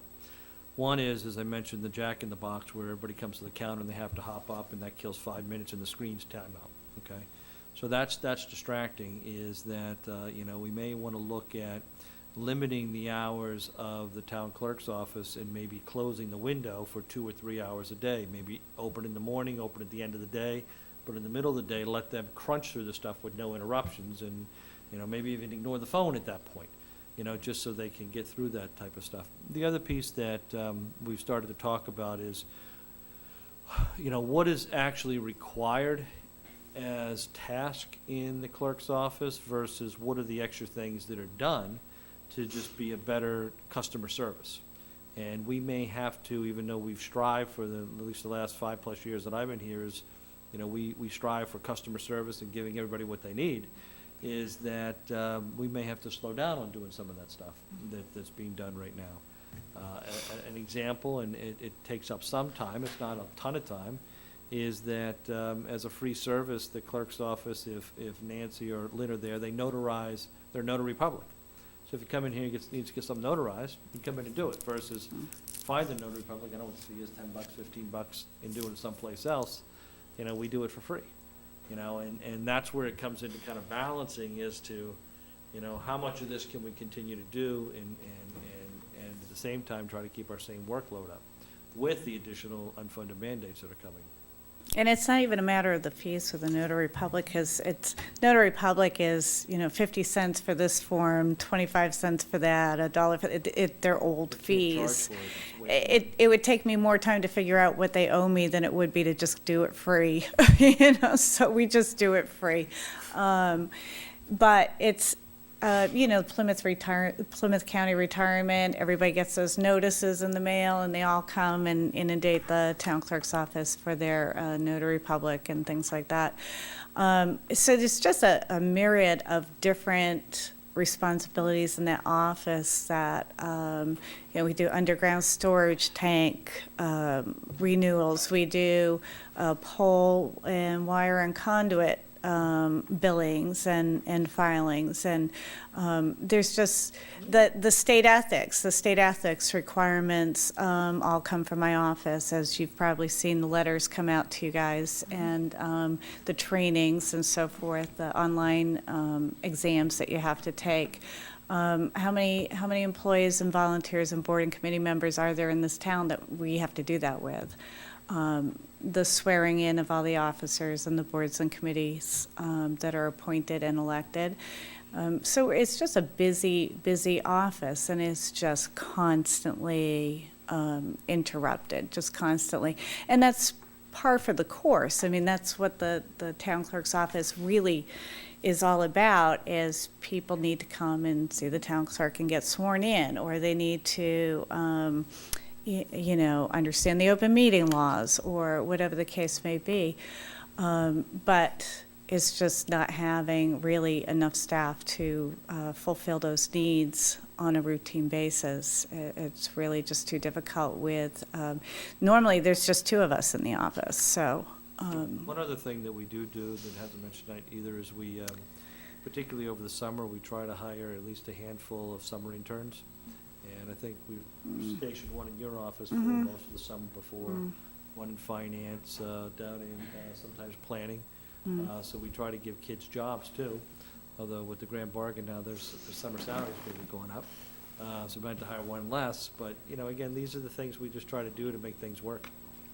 I mean, I've utilized every possible option I have I have no doubt about that. had in front of me, streamline everything I could possibly streamline in my office. If the limiting of the hours were to work, would it be, I take it that it's pretty busy in your office on Tuesday nights because you stay open? It's just always busy, So, but if you were to close like all day Friday, yeah. town clerk is not available on Friday, what do you think the impact would be? I don't think we could close down a day. I think Yeah. just because we have to be open there. I Yeah. think it's just closing down windows of time within a day and making sure. What's the that- least busy times? I couldn't even tell you. I couldn't even tell you. There's no rhyme or reason to it. You know, people come in, the funeral homes come in and want 10 death certificates for somebody who's getting buried today. And, you know, they want the burial permit. I am the burial agent, so they want the burial permit. They can't bury the body without the burial permit. Yeah. So, I mean, you know, you're welcome to come and see what we do. I mean. I've been there a couple times. Yeah, yeah, you know. Tell them what we're gonna do with your open house. Well, I don't know about that yet. We have to talk further about that. Uh-oh, well, Yeah. Okay. What would the cost of another part-time body year-round in that office? What's the total cost of that individual? I'm assuming that the part-timer is no health insurance, so forth and so on. What's the salary step at that point? Even if it's someone to answer the phones and leave Nancy logged into the computer and somebody watching the Depending window. upon what grade they're gonna be at the union salary, negotiating the position with the union salary is gonna be the same equivalent part-time person that's there already, is gonna be stuck below that person. These are questions you're gonna look at. Roughly, I don't remember throwing a number, I'll get you back a number on that. But I'm also gonna say that may not be the priority where we wanna put. no, I understand that. It's a question that I'm asking. I'm well aware that the other departments are, 12 grand? you know, are 20. understaffed, but I'm sure that, you know, planning sees its fair share of people walking in, going to that window, and I know that the tax collector sees their fair share, and I know that you do too, but what you just said a few minutes ago, I had no idea, the burial agent, you know, I mean, I don't think anybody's aware, if you should list out everything the town clerk does, Oh, I have it. and I'm sure. You need to do that like Sigma 6 Toyota model with I have, Post-its. I have a list. Go with it. I have a list. I actually put together stats on it a few years back just to kind of gauge exactly what we were doing in our office because, you know, I was getting complaints from below. And, you know, you want to know, okay, are these legitimate? You know, let's see what we're doing here. Maybe we are very stressed and maybe we can't get past this. So we did, and they've increased since then. And back then, it showed we needed 3 full-time people in there. So, but that's Alan, what you we're dealing raised with. a question earlier, and, you know, we were very fortunate that Lynn was working in a full-time assistant role for 6 years before she became clerk. 6 years, 8 years? I was not the assistant. No, in an assistant role. Oh, yes, yeah, 6 years, 6 yep. years. So she had 6 years of full-time experience, understanding what the department was. So it was somewhat of an easier transition for her than it is for anybody else. And you've raised the issues whether the position should be elected or appointed going forward. What I will Bless say you. is that no matter what, it has to be elected this year because it takes a while for this Right. thing to go through its process. But, the town has in the past changed positions from elected to appointed, and obviously whoever gets elected gets to continue filling out the term and go into the next term, just like was done before. But, we're not necessarily thinking of the next person, it's the person after that. That's If right. we can't change the next person, it's the person after that. If we had gone out and advertised with a job description for town clerk, Lynn's already had other people in other towns. Well, if it goes, to an appointed position, I may be interested because other clerks or other assistant clerks, may be looking for a full-time position or move down here to the South Shore. But we can't get experience in because the way our system's set up right now. Right. Then you have to be a Carver resident, Yeah. and unless we can draw from that pot, Yep.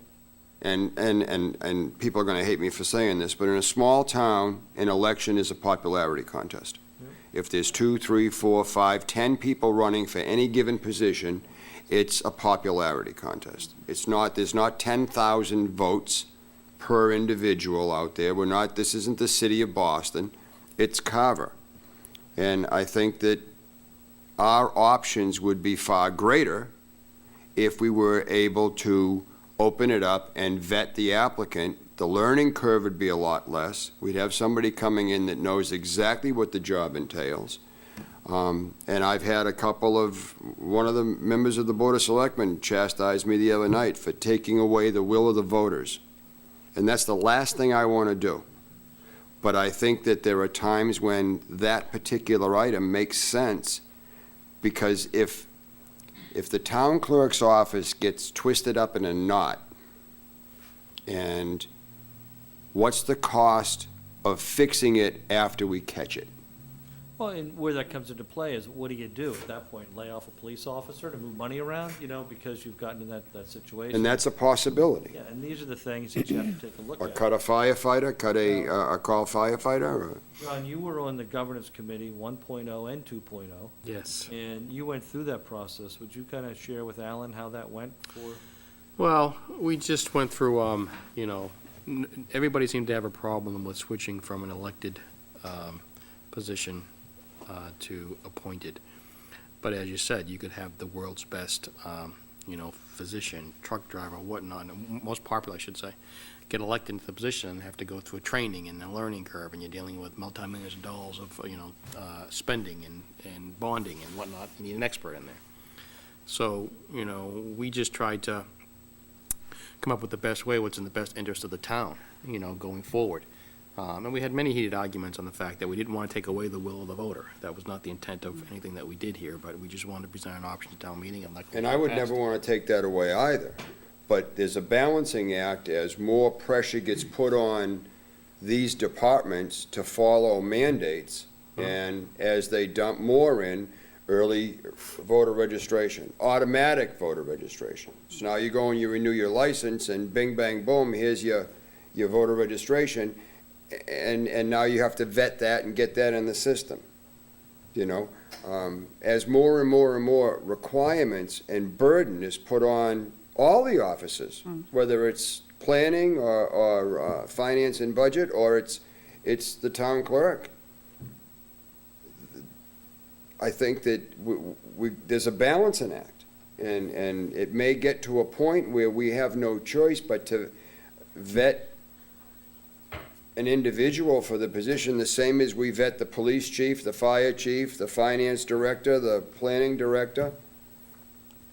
I mean, there's a good example of it too. You were just talking about the voter registrations and that sort of thing. But this past year, the RMV made some pretty big changes, and some of you might be aware of it if you've gone to renew your license. But they require certified documents now, showing that when you got married, you changed your name, or when you got divorced, you changed your name. Everything has to be certified, that you're a resident of the town. If you don't have a current, license, and you don't have your current address on your license, then how do you prove that you're living in this town? So they want all this proof.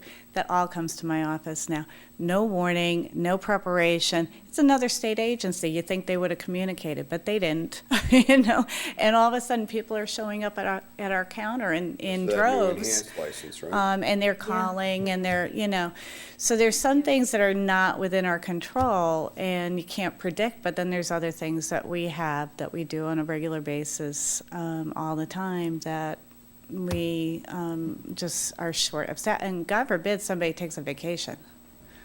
You know, that's even tougher, because, or they work overtime and they get comp because I don't have it in my budget to pay them, so now they're taking more time off. So it's a little difficult. It really is.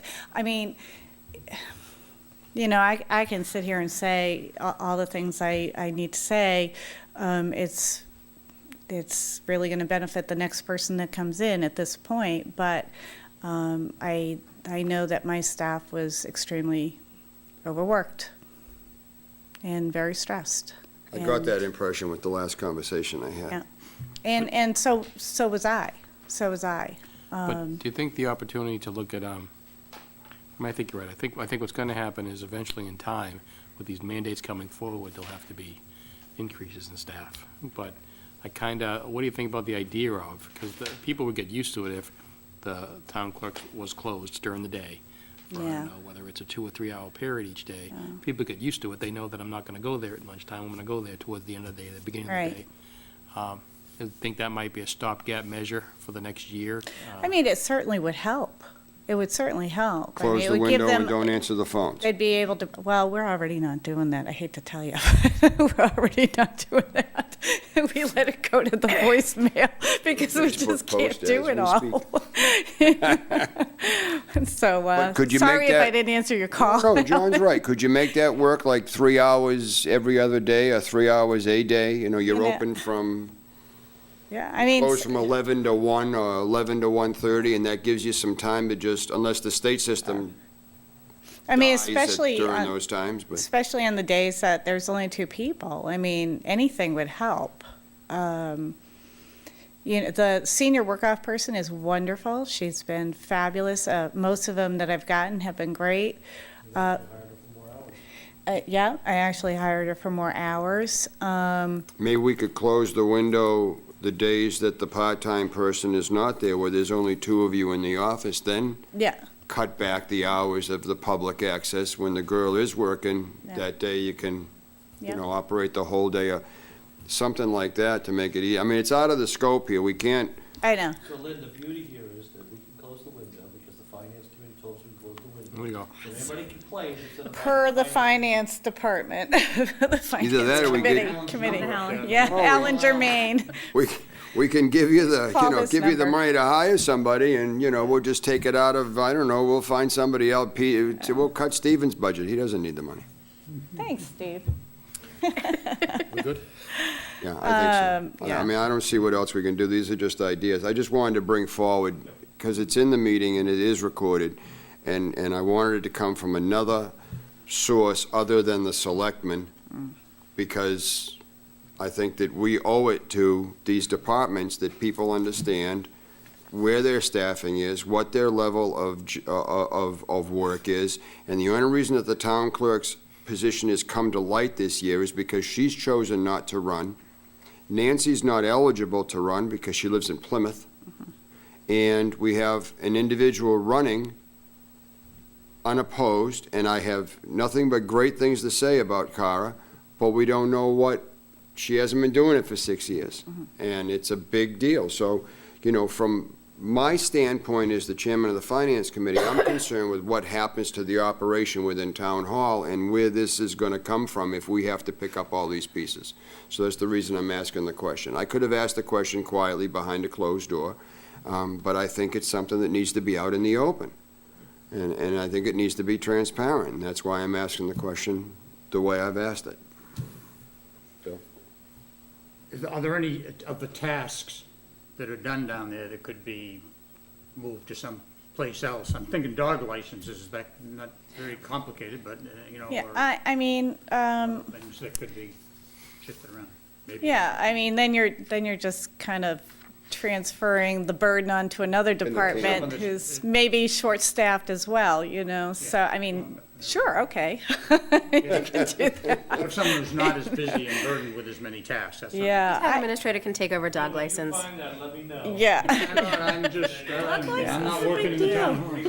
I mean, we I thought. think I heard Bill volunteer 3 days a week, few hours a day. Yeah, yeah, I've already talked to Those Bill clothes, Harriman that's- about doing the website for me, so, Just curious. but, yeah. I will entertain a motion. John? Make a motion to approve, if I got this right, $173,573 for the election budget and advance to the Board of Selectmen for a vote. I second. Motion made and seconded to advance this to the selectmen. Any further discussion? All those in favor? Aye. Aye. Opposed? Unanimous? Thank you very much. Have a great retirement. Guys, have a great night. Thank you, Lynn. Thank you. In order to maintain fairness, do we want to flip a coin? I'm so sorry that this is run this late. Meg, I know you've got your son at home, so. He's got no child at home. I'll be downstairs. Sorry, I'm gonna be my dad. I'm sorry. No, that's okay, that's okay. We were misled by the town administrator by taking the Council on Aging Recreation because they were going to be very simple and very quick. Nothing is simple. And Haven't we learned that by now? yeah. Nothing is simple. Just put reverse order from the agenda. Last should be first. Oh, actually, hold on. Yeah, we're going to put everything else that's on the agenda off until the next meeting, I think, too. This is just running kind of late. It's 9 o'clock now. My kids are home. This will be quick. Because mine is simple. Well, you're understaffed. You got any extra people? No, so, Can you well, send someone downstairs? no, I'm telling you, like, there's no way, because they're straight out every day, too. I mean, just like everyone else, it's all the same thing. A It's quick just note, how's the new treasure collector. treasurer collector doing? She's great. Right now, we do have a consultant in the office because she moved up from assistant treasurer collector to treasurer collector. We are minus a assistant treasurer collector who bears a great deal of responsibility day to day and a lot of the workload.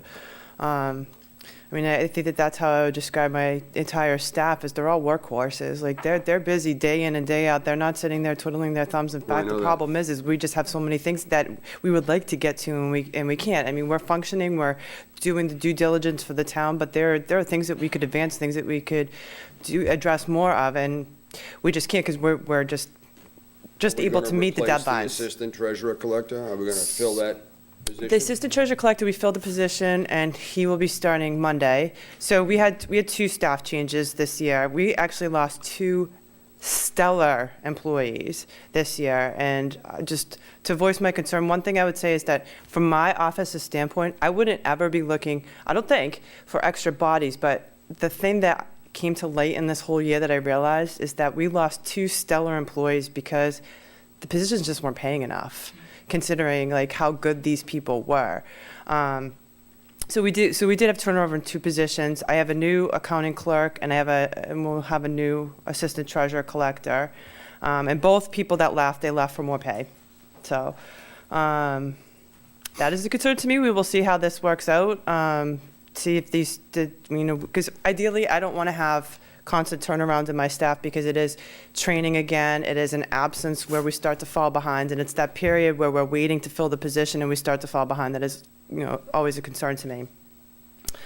But new mandates that we have had, just like everyone else over the last few years that have been added, OPEB we have to do a report. We have to track the investment that we have with the PARs.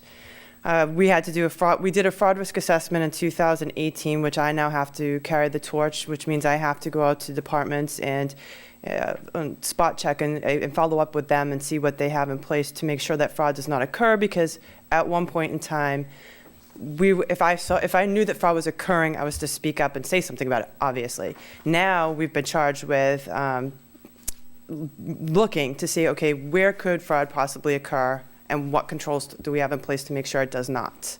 So that is now my responsibility to do that.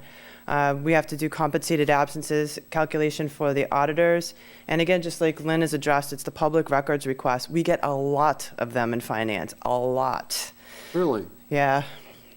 What do they ask for? All sorts of things. I mean, some of them are easy, like it's just people who are looking for business, but again, it's just we have to respond to them and say, it will take probably about this many hours and this much time to do this, and you will be charged for this, and then those ones die away. But it's all over the place. I mean, we've had ones asking about the school business building. We've had ones asking about tax title properties, all over the place. So, and also new initiatives that we have taken on, not quite yet, but we will be implementing a cash drawer in the treasurer collector's office. And this is important because it was part of the fraud risk assessment. It was one of the things that came out of fraud risk, that we should have greater controls over the cash drawer in terms of now each employee in the treasurer collector's office will have their own drawer. So if it's over or short, we'll be able to pinpoint whose drawer, who actually, where the issue arose, rather than just, we know that this problem occurred, but we don't know who did it. Everyone who comes to the window and pays will get a printed receipt, and it will have all of their information. So it will say like how much was paid. It will just have everything, that we don't do that right now. And it will also increase our turnaround time. Right now, sometimes postings are a week behind, and now it will be done daily. So that's a huge plus. And we're looking to implement that probably around March.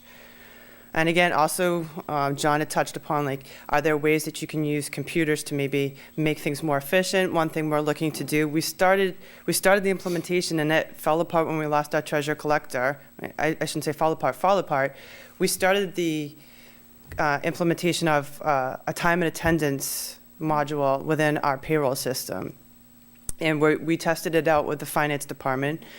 The idea being is that right now, the payroll coordinator keeps an attendance calendar for every single employee in town. So every time we do payroll, she has to go into an Excel spreadsheet for each employee and update their time, which is ridiculous. Oh, my God. It's ridiculous. So you don't have like API or anything electronic? We had ADP at one point. We have switched to Harper's, which is more municipal friendly. It also works with the software better.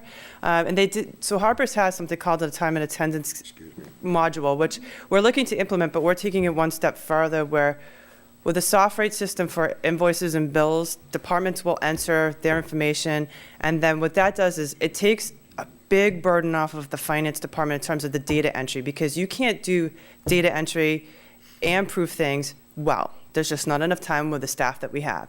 So you roll it out to departments, they enter the information, and now we have greater eyes in terms of, is it in compliance with procurement law? Is this the correct account number? Are there funds left? What's the impact to the budgets? All of that. So we're looking to do that with the Harper's time and attendance, that departments would enter their time, we're importing it, and we're freeing up the payroll coordinator. One person, it is too much work. It really is. There's so much that's involved. She has new mandates all the time. So is nobody on like a time card punch or swipe? No, that has to be negotiated with the union. So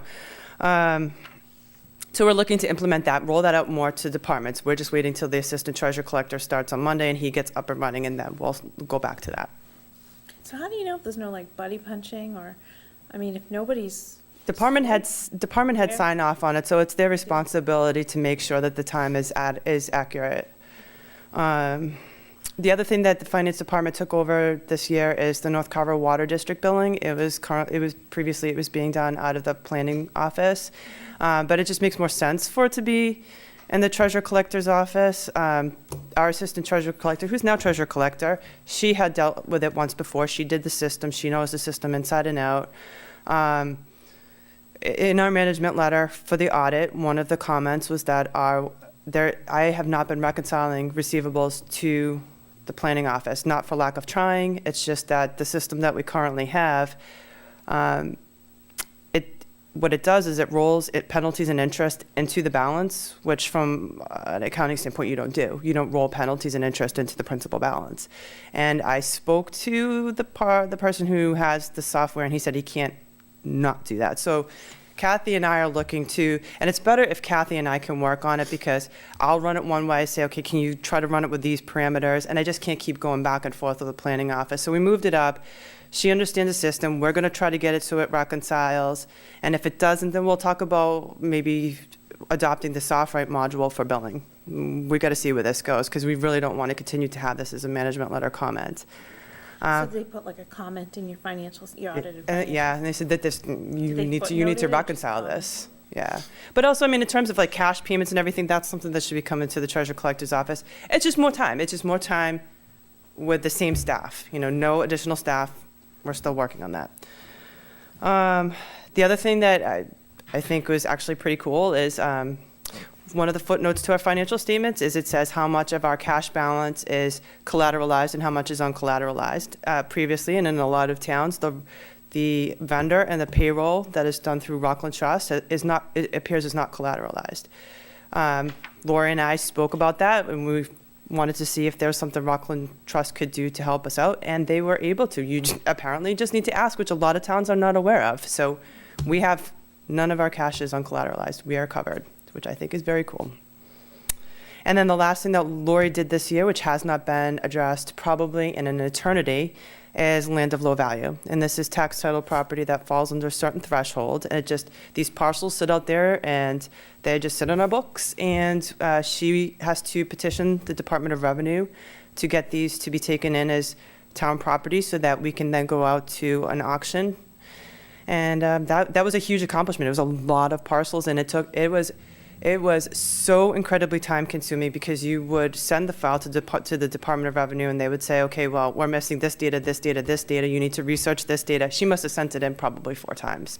But it finally got approved, and we really cleaned up the books on that regard. So those are the initiatives. Those are the changes that have occurred. Oh, and one other thing too I should mention. Another thing that we have going on in FY20, our software system, they were bought out by a company called Acela.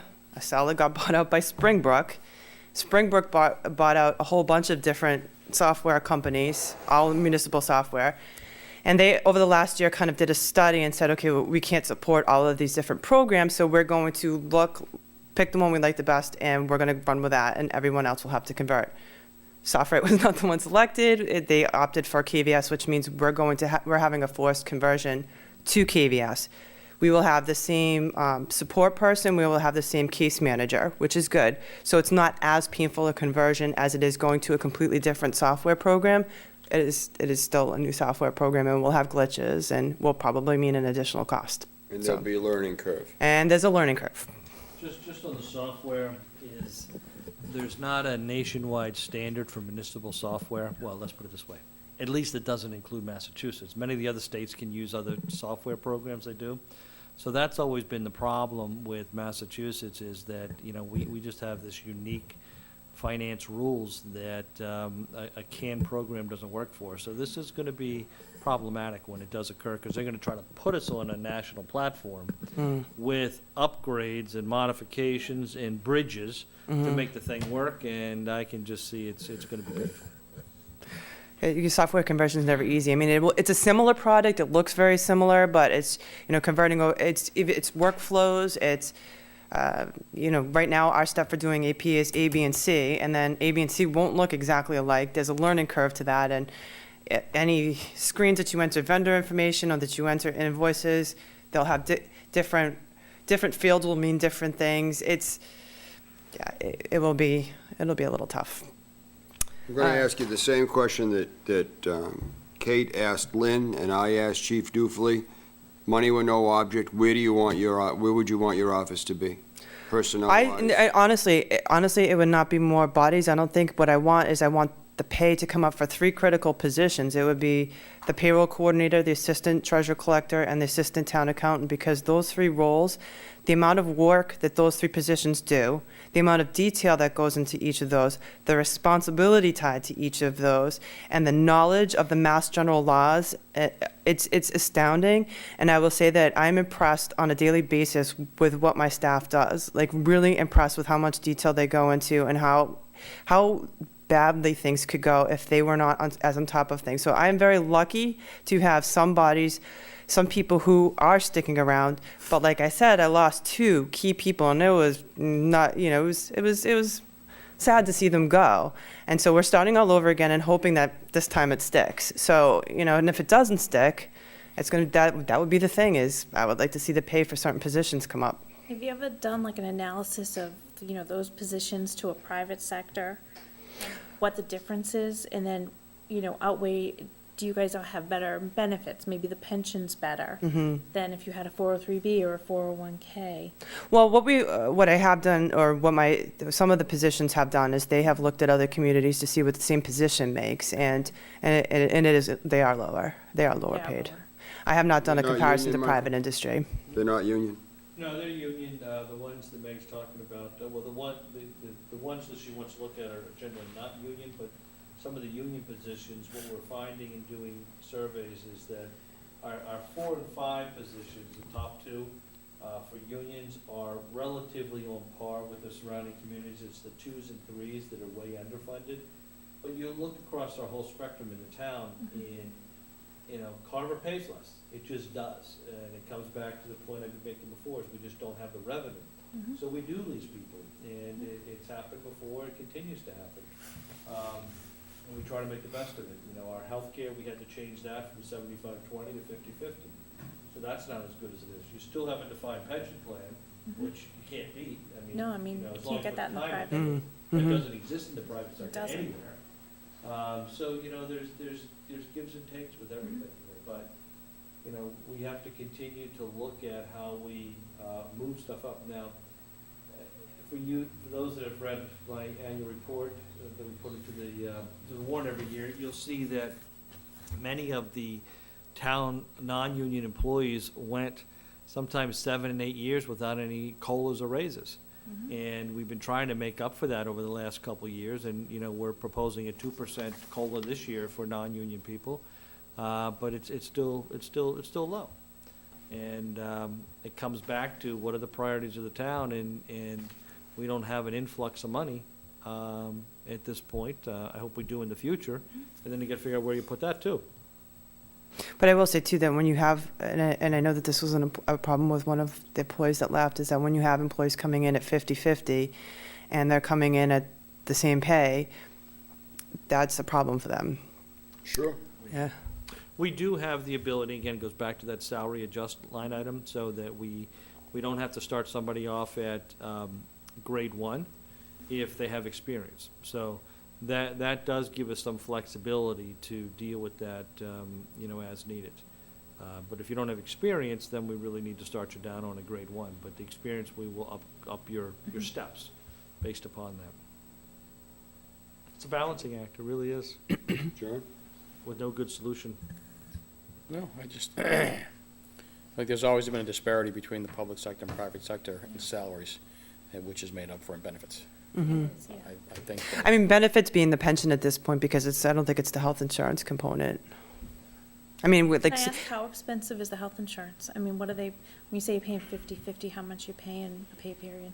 that would, how much are we looking at? Like, how much would we be looking at for next year? Let's see, I think our family plan's around $27,000 all in. So, whether it's 50-50 or 75-25, that's what you're looking at. And now it has $2,000 deductibles. Yeah. To it, 1,000 for, So those kids. $2,000 deductible in this, right now, in this time frame, that's nothing. It's Most not people that look. It isn't, but I think what happens is when people started, it was different. And so like they see their pay eroding. So you get a pay increase, but then when the health insurance changes, it's eroding. And then at one point, municipalities, it was like a 90-10 split. And so you're going from 90-10 to 80-20 to 75-25 to 50-50. So all those things eroded. Your pay went up 3%. Yeah.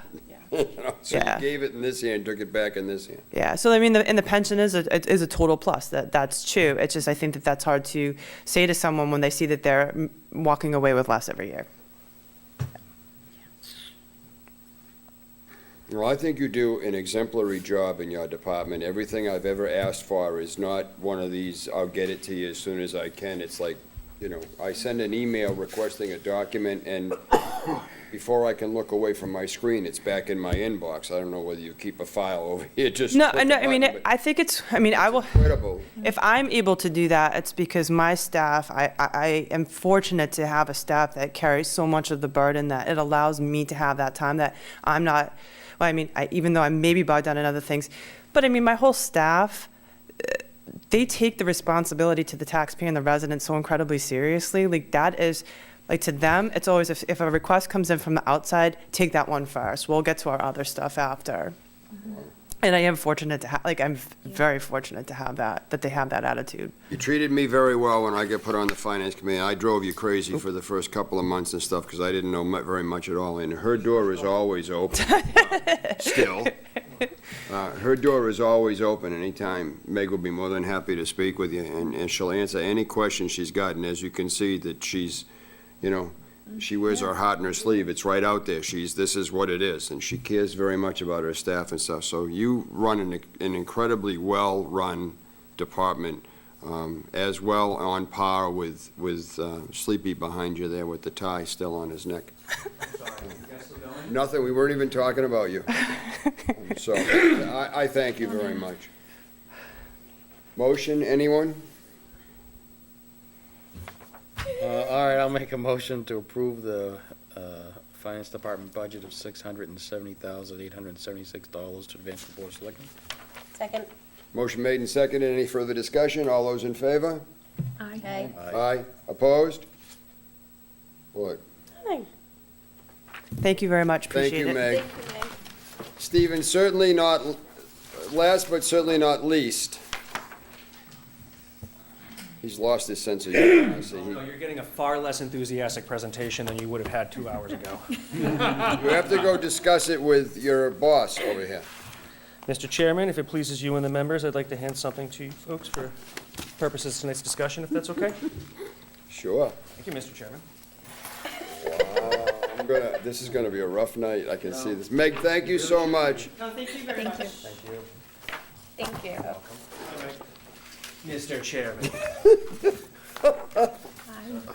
Double-handed. They're two- Meg, you didn't have any artwork. What's going on with that? I had it all verbally. Okay, It was all in my head. Words are her art, you Alan. did great. Finance person, all numbers. See, this is why I say Stephen has way too much free time in his handy. Way too much free time. Well, I had 3 hours of downtime I wasn't looking forward to, but I'm glad to have had it, I suppose. Oh, this was done just now. I would like to ask the FinCom, though, for some money for some more comfortable chairs. I feel bad for anyone coming to the planning board meetings who have to sit there for more than an hour. See, this was all part of the On Tuesday, idea. I was out there, and I'm like, this I is saw not, you. I They like it back absolutely here. suck. They do, they just do. Nice. They're functional. They're just no good to sit in for 3 hours. Coming from those of us that have been out there on that end of on some of your overly long planning board meetings Oh, where no, we sat there for no. hours We're doing and the hours people's and hours. business. Yes, if we go long, it's because we have to. Aha. I'll maybe to use that tomorrow when I talk with you. Well, thank you so much for the opportunity to come here this evening and spend some time with you folks. It was actually a bit of a pleasure to learn more about what some of my colleagues are doing on a daily, and I see in some ways, too, that there's some leverage that we can work together to achieve some of the common goals. It's pleasure, and it's a benefit, I think, to all of us. So with that said, I see Alan's flipping the first page. Alan, you said yourself a moment ago that planning, development, and the other departments that are part of our group are oftentimes misunderstood, or at least not fully understood. The first slide doesn't necessarily go into the nuances of everything that we do, and anyone who's done any business with us, from buying a beach sticker or a dump sticker to submitting a special permit or a site plan review, I think they know the level of commitment they're going to get from our team. What you see there is the 4 administrative divisions of the department: planning and community development, building and inspections, which for all intents and purposes does operate as 2 departments. However, Bob Francis, the building commissioner, does oversee the inspectors. Conservation, health, and permitting. Permitting being a function of almost all of those departments, in fact. We have several boards and commissions, including the Board of Health, Conservation Commission, Planning Board, Redevelopment Authority, North Carver Water District, which we now share with the finance team, and the Zoning Board of Appeals. My team prepares the agendas, the packets. There's a great deal of effort that goes into preparing a meeting agenda. It's more than just a piece of paper, as you folks well know. And we oversee all of these boards and commissions, as well as a handful of other special projects, which includes some committees and task forces that you can see there. The COA Needs Assessment Committee was mentioned here this evening by our friend Carol Julius, and we've just concluded the Invasive Species Task Force with one more meeting of the Economic Development Task Force scheduled for the end of March after public hearings regarding the bylaw amendments. Similarly, we do run the Municipal Vulnerability Program, which is a state-funded program, which I'll go into momentarily, as well as ramping up what I like to call the Mecca, the marketing, the events, and the cultural affairs. It's part of our economic development strategy. And then, of course, Complete Streets and any other myriad programs that we can kind of shake out of our friends at SERPED. I would be remiss if I didn't at least mention that my team consists of folks like Deb Deneen, our office manager, Jill Martins, the assistant office manager, Michelle Bremer, our office assistant, and Jen Mueller, excuse me. She pronounces it differently than investigator Mueller. Our directors are Bob Francis, our health commissioner, our building commissioner, our health commissioner, Kevin Forg, and conservation agent is Brooke Monroe. And we owe a great deal of gratitude to our inspectors, George Greenwood, Stephen Peterson, Ed Seeley, Gil Bonone, and Will Sinclair. Part of our job is to facilitate economic development, and that requires us to be abreast of market forces and trends in behavior as they change. Carver, although it's a rural, or at least a changing rural community, largely known for growing, we are very much impacted by regional and global disruptions. As we well know, when China slaps a 40% tariff on a cranberry to impact Speaker Ryan, who lives in Wisconsin, it impacts us out here. What's more, when the state talks about improving or increasing housing opportunities to the tune of 135,000 units, they're talking about doing that in our area. When they improve the southeast corridor for the rail from New Bedford to Fall River to Boston, that impacts our area. When Yankee comes offline and Pilgrim nuclear power plants are decommissioned, that impacts us as well. You well know we have transmission lines that crisscross part of our town. We've seen an increase in solar, of course, as a result of some of the incentives that the state has created. What's more, we are impacted by new and emerging technologies. A year ago, when I came to the FinCom and the Board of Selectmen, we theoretically were speaking about energy storage systems.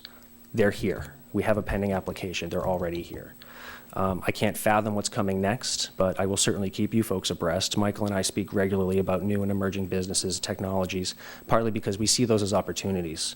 What's more, it's best to get in early with these folks, because what I find later on is that particularly mayors, they like to incentivize certain types of developments so that they can do the ribbon cutting and job creation and things of that nature. We're in a really good position as Carver because we don't have to incentivize the type of development we're seeing, which means we're also not ending up in a bid war with our neighbors, which is, I think, also beneficial to our economic growth trajectory and profile. The types of investment we're seeing, of course, are captured by some of what I just mentioned, but marijuana is now also an industry that's allowed in Massachusetts. We expect through the bylaw changes that we're going to create a overlay district. We have to do that. We have a moratorium that's been approved by the AG that expires, however, at the end of June. So we'll be spending a great deal of the public hearings upcoming talking about the marijuana overlay district.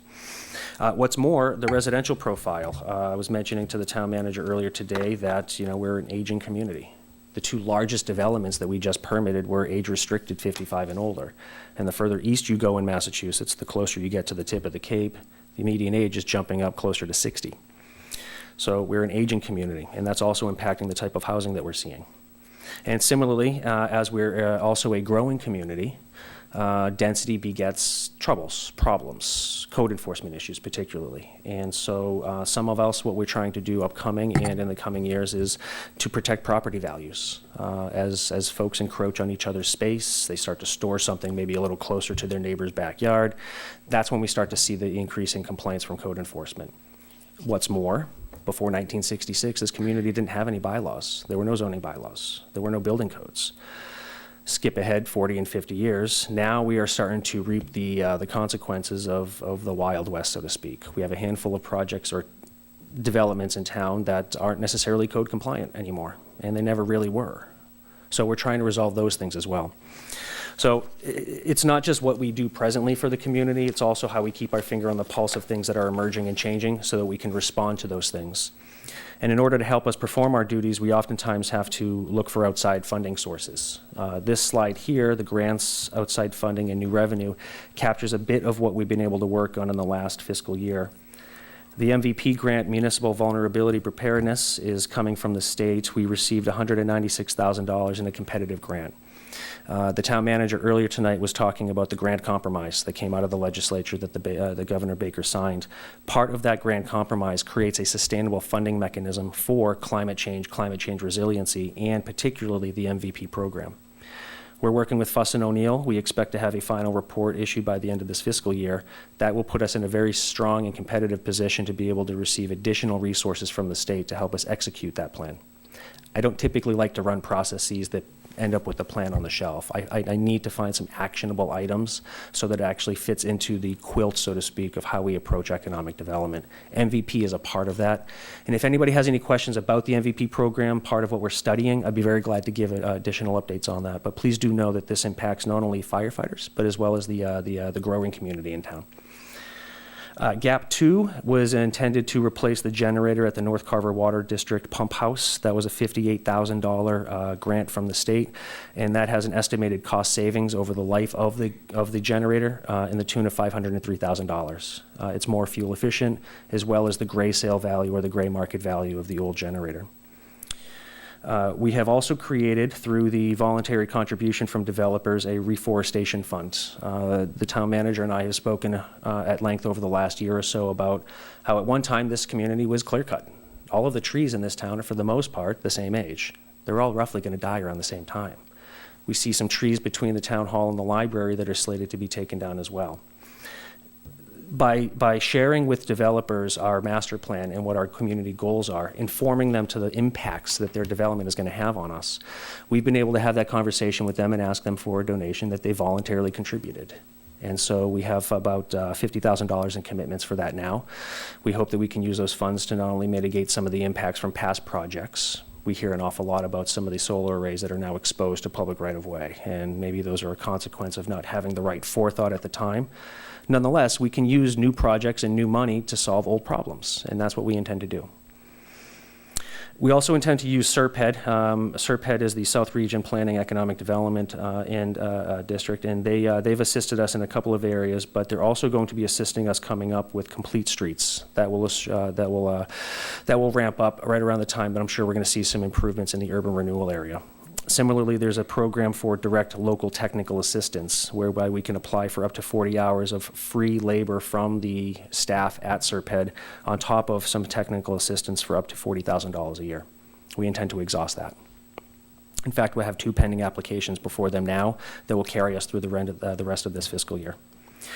Similarly, we can talk about new growth, taxable property that wasn't on the past tax rolls in the last 3 years. We can see that the estimated construction cost for all of the solar projects in town is about $13 million. Solar is a $13 million industry in this town. There's very few other industries you can look at that yield that much. Energy storage is estimated, we know from the public hearings, to be about an $80 million investment, and that's a foreign investment in Carver. 80 million a year? 80 million is the total investment, for the energy storage system. Yep. And then, of course, when we look at the building permits for calendar year 2018, as we're only halfway through the fiscal year, so I looked at the entirety of calendar year to give a more complete snapshot for what a year performance would look like, and we're looking at about $13.4 million in total construction costs just in the calendar year 2018. And then, of course, where we can, we rely on volunteers and interns for administrative assistance and special projects. Part of what I desire to do is asset-based community development. You've all heard it, if you build it, they will come. I mean, it didn't really even work in the movie. It doesn't work in real life. So focusing on what assets we have presently, Michael's a bit of an economic development planner, so I thought he'd get that joke and appreciate it. But the fact of the matter is, working on, we don't have a restaurant district. We can work toward it, but it's capital investment. It's a heavy capital investment, not only on our part, but for the part of the business owner. So maybe that's something we can achieve in out years.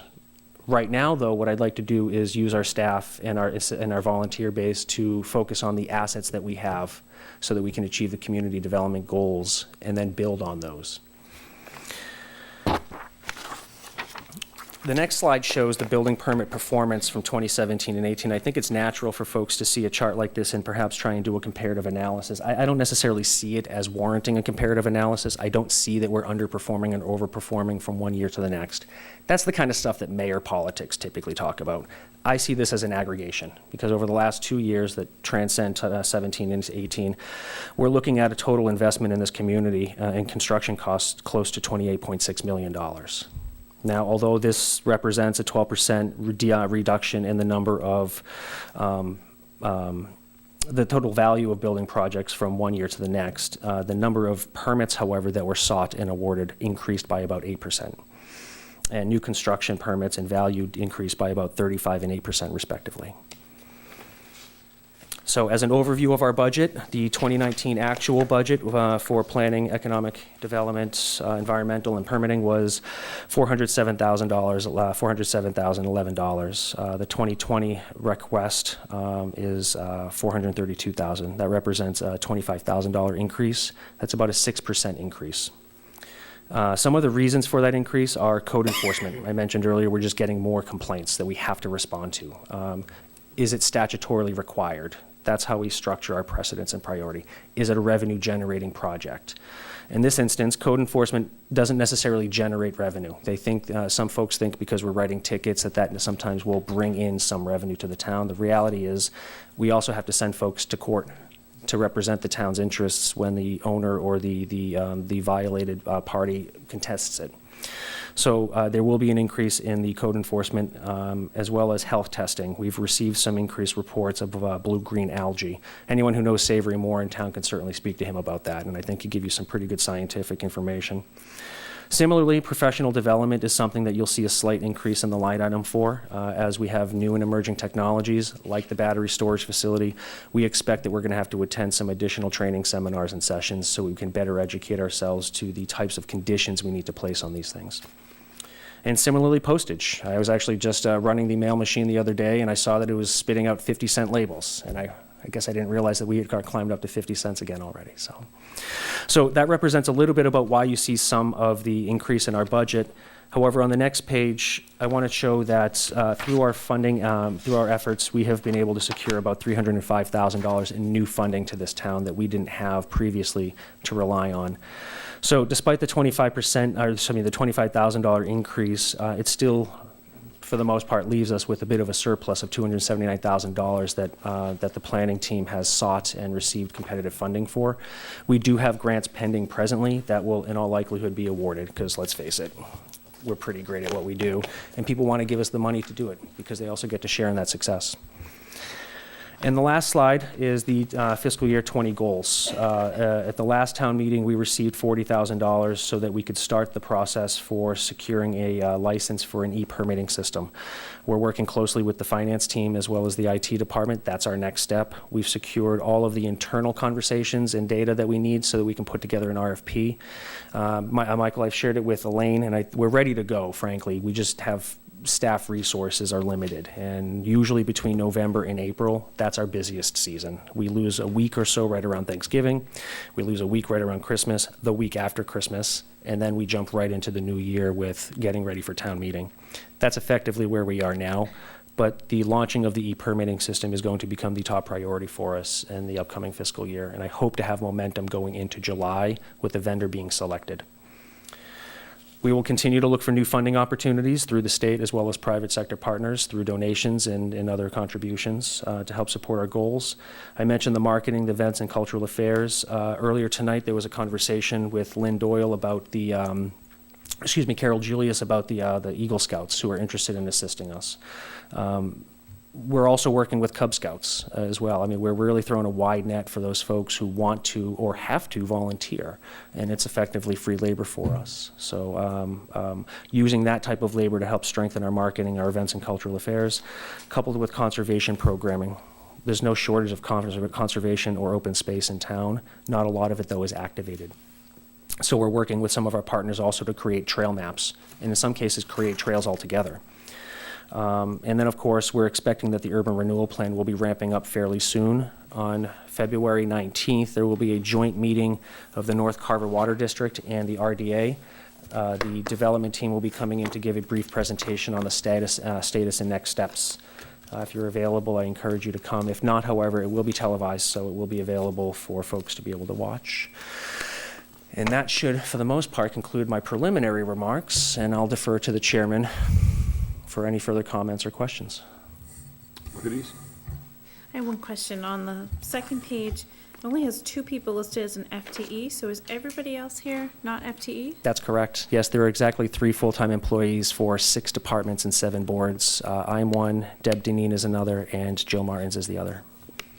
Yeah, it just seemed like a lot of people on this list only have those 2 as FTEs. It's an astute observation, and it was there intentionally. Thank you for noticing. Yeah, we have, in the town, all of our inspectors are part-time, all 19 hours a week. We have one that's a couple hours over that, but he's retired, and the extra work that's just there. And, just like So you do you heard pay with them Lynn out as tonight. consultants or out of salaries? They're on salaries. Salaries. They're on salaries. We're in that period where we don't need a full-time all the time. We Yeah. can get by with a part-time, but sometimes it is stressful. Yeah, no, it's just impressive. Yeah. It's impressive. And then we get good people. I mean, they're retired, many of them are retired that have done this before, and there's a second job for them, or second career, so to speak. But, quite honestly, that could change in 2 years. You just don't know what's gonna happen. If Makepeace ever does massive development in town, that's gonna do stuff.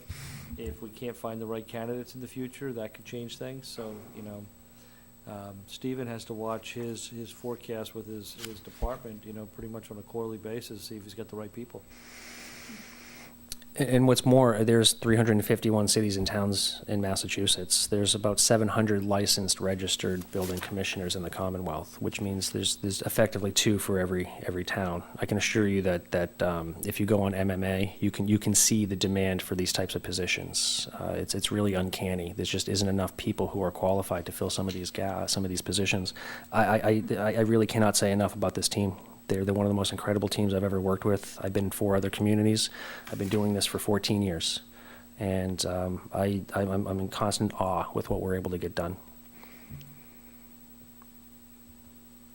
Complete streets, I No. just curious. Steve, Bill. What was that? I said Want no. to keep it through the chair, please? No, as soon as you started talking, I said no. Oh, Go ahead. well, there is another No. question that I've talked to you. No, I'm just curious, is that just repaving? Is that what that repaving? Not necessarily. It could be signage, wayfinding, pavings, lining, stripings, road Fixing the bridge at configuration. the end of Rochester That's a bit Road. more of an It's not all ambitious, that's a more ambitious project. I would like to use Serped's skills and resources to assist us with reconfiguring North Carver on Tello Street, that particular area. There may be other opportunities in the next fiscal year for us to study things like bike paths, lanes, things of that nature. I know talking to John Woods and Jen Bogart, there was a program for a while where there was lining that was being done to create bike lanes, and that's since stopped. Where are you going to put bike lanes?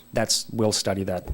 We'll study that, Mr. Chairman. I mean, There are 6 streets in the whole town that are wide enough to do bike lanes, if you're lucky. It's an absolute waste of money. That's just my 2 cents worth. So I'm going to steal his question. If money was no object, what would you want for your office? Oh, definitely a moon layer or something like that. Something. Yeah, but knew he was I gonna would. do something weird to I would kidding aside. I would if I could have the resources. I would very much enjoy having a junior planner. Just given the number of projects that come through our our hands, given also the future projects that we're anticipating. We do get by, though. I mean, we have great resources with our staff. We have great partners with SERPED. We certainly rely on Fuss and O'Neill, and we do have I would argue, I think, one of the more refined and appropriate fee schedules. So the applicant pays for the review and inspections for the applications they submit. So I don't know that in every regard it's necessary to have a full-time assistant town planner, but it would be nice to have someone else that I can lean on as a project manager, because the staff who's here, the inspectors that are in the field inspecting, the other directors are in their respective areas running their fiefdoms exactly the way they need to run them. And my administrative team, for the two who are full-time, they're the ones who keep all of the meetings running. They're the ones who are posting the notices to make sure the agendas are accurate. There's no small task. Nothing we do is necessarily hard. It's just time-consuming. And there's just never enough time in the day to necessarily get done everything we need to do. And that's without even talking about balancing the register at the end of the day. To make sure it's balanced. And then, Meg made some mention too, there's some disconnect sometimes in projects processes, and North Carver Water District was one of those areas where we couldn't reconcile, given that it was being run out of two different departments. That's right. I mean, like Meg said, it was just becoming so time consuming that it was just easier to absorb that particular function into her office while we still run the customer service elements. Those won't go away. Those will only continue to become more exacerbated. And as we have more customers in North Carver Water District who are coming online in the future, I expect that it'll probably be even more time consuming.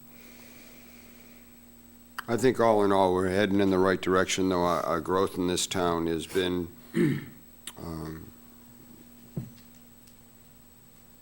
more, I don't want to use the word controlled, cautious. We haven't thrown our hands wide open and said, come on down and build a mega mall, and that's something that I never want to see happen in Carver, because then the mega mall owns Carver and we don't anymore. So I think you, as I said with Meg and as I said with Lynn, I think you run one hell of a department. I mean, it's just, I've made the statement publicly to the selectmen. I've told Michael, and I know Stephen very well. He and I have become pretty good friends in the last year or so. I couldn't tell. I think he's 100% Carver. Everything that wants to get done in this town, if he believes in it, he finds a way to make it work. And if he thinks it's a waste of time, he immediately will turn his back and say this isn't going to work and move on to the next thing. There's always a next thing with Stephen. He doesn't just sit back and say, well, we've done pretty good this month. There's always a next thing. So I think you do a great job. Thank you, sir. I'm humbled and honored by those comments. Thank you. It's a thankless job, Still though. owe me a You really car. shouldn't be thanking me, though. It's a thankless job. You Yeah, know well. that. All right. Can you talk a little bit about the overview on the budget with regards to the 18 new funding of $305,000? Is that something that is one-time monies or reoccurring revenue? Forgive me, Mr. Cotter. Could you repeat the question? You've got a slide here on the overview of the budget where it lists additional new funding that came in for 2018 of $305,000. That's correct, yep. I was just curious if that was one-time monies or reoccurring monies coming in. Those Grant monies or? Those are one-time funds for the past fiscal year. However, we do expect that there will be additional funds in those programs. So the GAP 2 program is intended to provide municipalities with the resources to replace outmoded electrical infrastructure for the most part.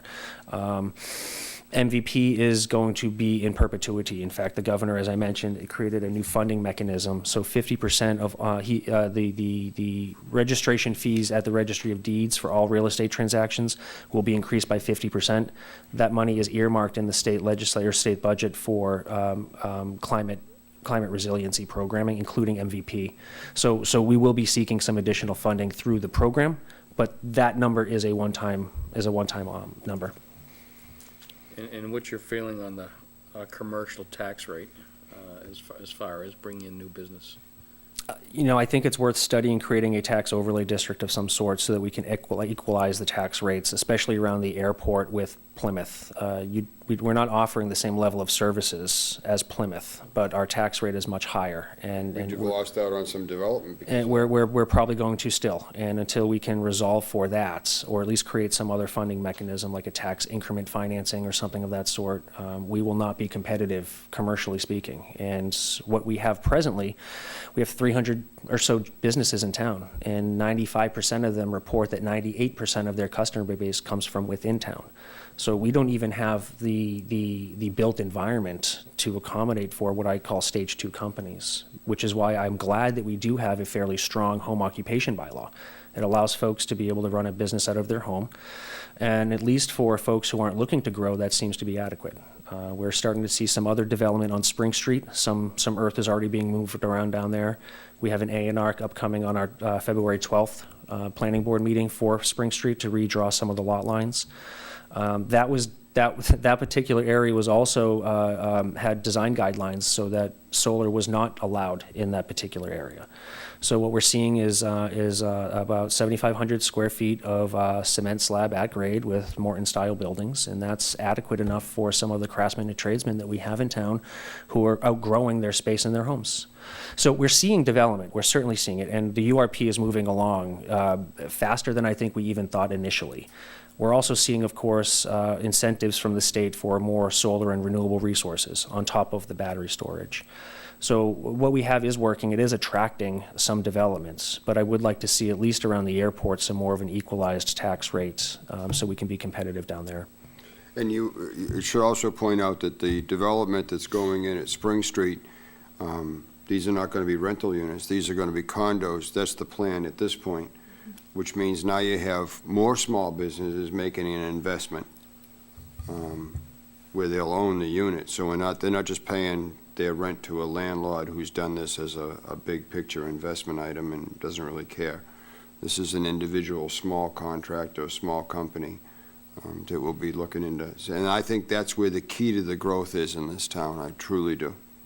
Not those units, but I think that kind of growth is exactly what is the key to our financial success. 300 houses is not. I mean, it'd be nice to have 300 brand-new homes, but 300 brand-new homes come with more fire, more police, more services, more structure. The condo units for commercial business, the solar fields, the battery storage, they don't use much, so that's where I think that's the only way we're going to get competitive with the commercial tax rates, is by bringing in revenue that doesn't increase the cost of the town. And that's, we can deal with the tax rates. and that's truly our goal in economic development. It's how do we grow the bottom line without overburdening our present population. Right. And Carver does have a great deal of growth trajectory to look forward to. I do see that we're going to see increases in our new growth. The Spring Street's a good example of that. That wasn't even developable a year ago. That was DOT-owned land. So to my predecessor's credit, he worked with the DOT to get that space available for development. And then he worked with Serped to create the design standards for what we want to see there. So building on that success, I do expect that we'll see more of those things. Thoughts on the North Carver Water District? How do we Get rid of it? take advantage of it? How do we expand it? How do we make it a moneymaker? Mm-hmm, mm-hmm. What are your thoughts? Well, it's important to have a committed or a committed customer base, and certainly once the URP is online, that'll help. If everything as is being proposed to the planning board through the public hearings goes well, then we'll do some things to create overlay districts, like for the marijuana overlay, preferably for labs and grow facilities. Very low customer impacts. They're not going to be attracting the same level of traffic as a retail space, let's say. Having it up there where there's also very few residents, I think would also help, because let's face it, if you're growing something, it's water intensive. That could be one thing that could help us.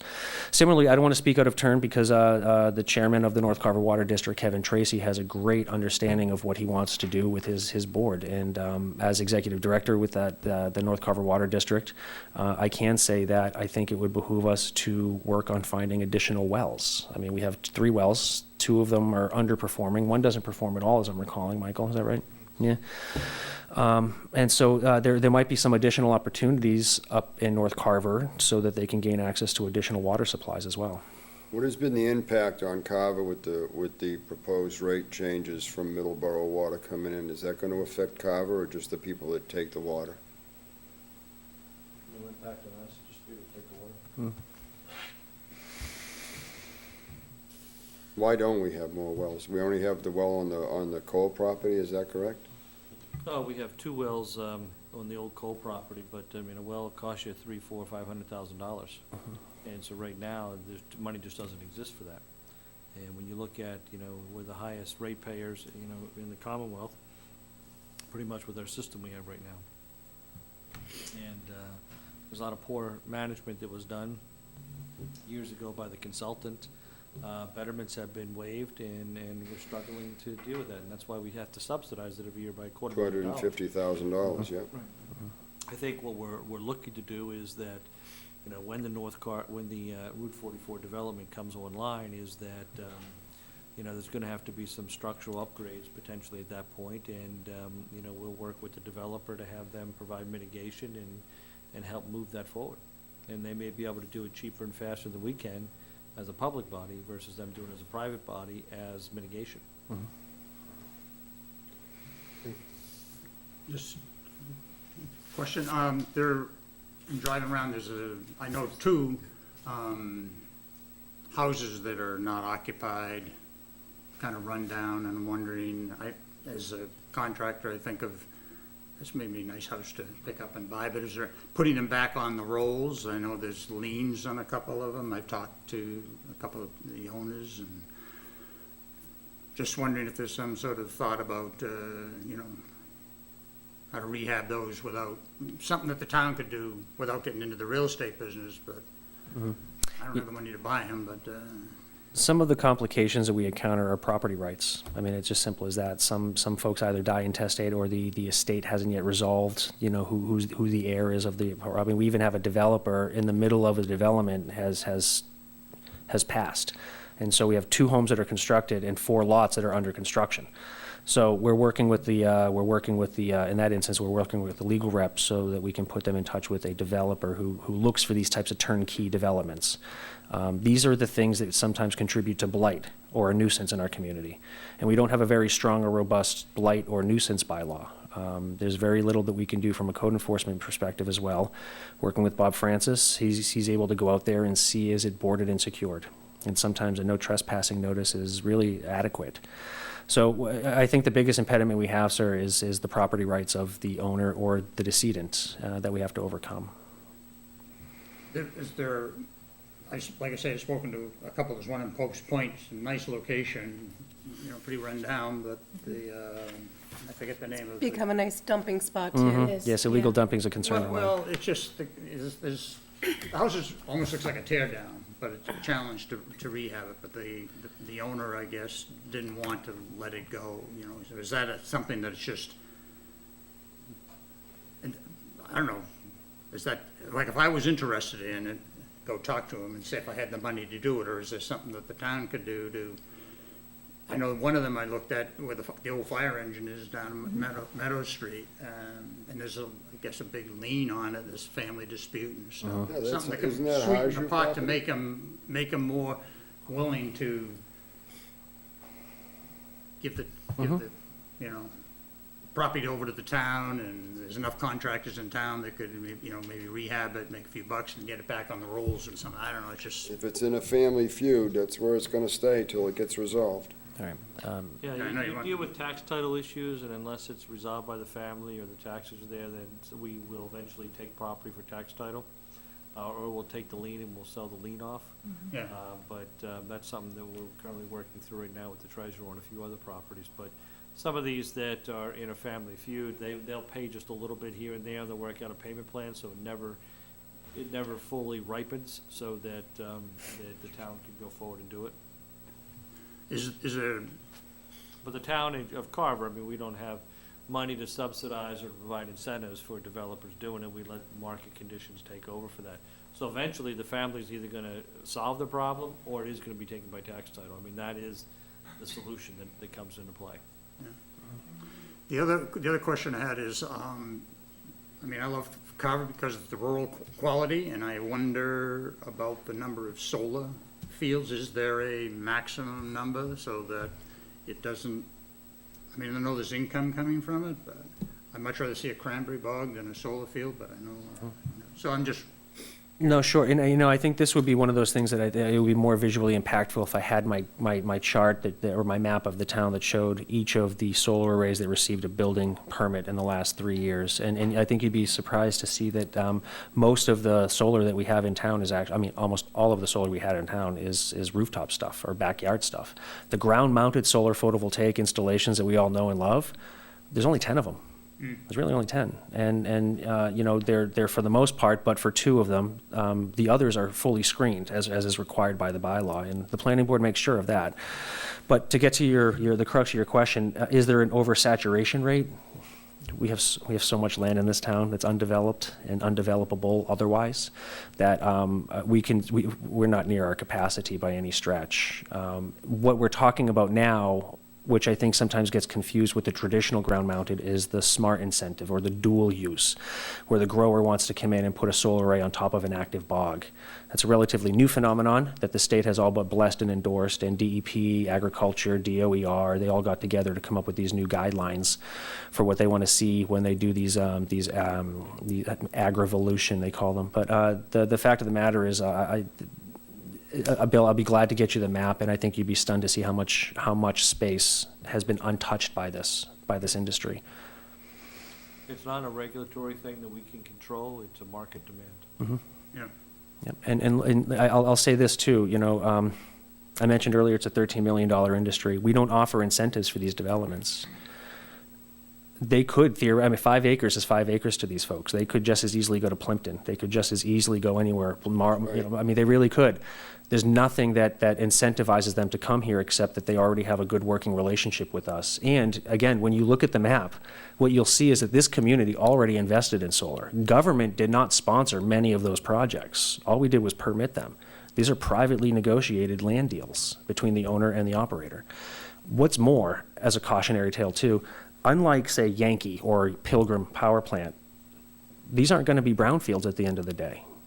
There's no contamination that we can look forward to. And what's more, we also require a decommissioning bond up to 125% of the construction costs, which takes into consideration the future value of decommissioning. So if ever they were to walk away, I think we also have an additional insurance policy on top of the decommissioning. Our growers are tied to the land. Some of the growers that were mentioned here tonight are 4th or 5th generation from this community. They're less likely to let their land fall into some kind of a blight or nuisance. And so my sense is that we benefit from having that extra security blanket of having so many on-site landlords, so to speak. Having come from more urban environments, one of the biggest impediments we've always had were absentee landlords, just people who weren't around to care for their property. So I would only say that I understand that there's some undercurrent of resistance towards seeing more solar in town, and I can understand that. I truly can. And it's probably more impactful when someone goes on Google Earth. But when you're driving down 58, most of these you don't see. When you're driving down Pine Street. When you fly over the town, too. I've done that once or twice, and it was fun. And yes, it's true. You can see them. But the fact of the matter is, these are 20-year land leases. In 20 years, the higher, better land use could come to fruition, and we could see these things start to get decommissioned. I would say only this too. Back to Carver's role as a regional and global partner or player. With these power plants coming offline, the New England grid is in jeopardy. The oversight authority that gets to determine where these power plants get built, they don't have any authority or jurisdiction over renewable resources. Massachusetts has 2.2 gigawatts of renewable energy being pumped into our system. And if anybody's a fan of Back to the Future, you might remember you only need 1.21 gigawatts to go back in history. So we have almost enough energy to do it 2 times. I can handle that. So Cape Wind has failed, and we all know that. But Vineyard Wind is coming All we need online. is the crazy professor will be all set. If you had more hair, Alan. Wow. So there's 890 megawatts that are being produced from the new wind program offshore, and the state legislature is looking at permitting an additional 1,600 megawatts.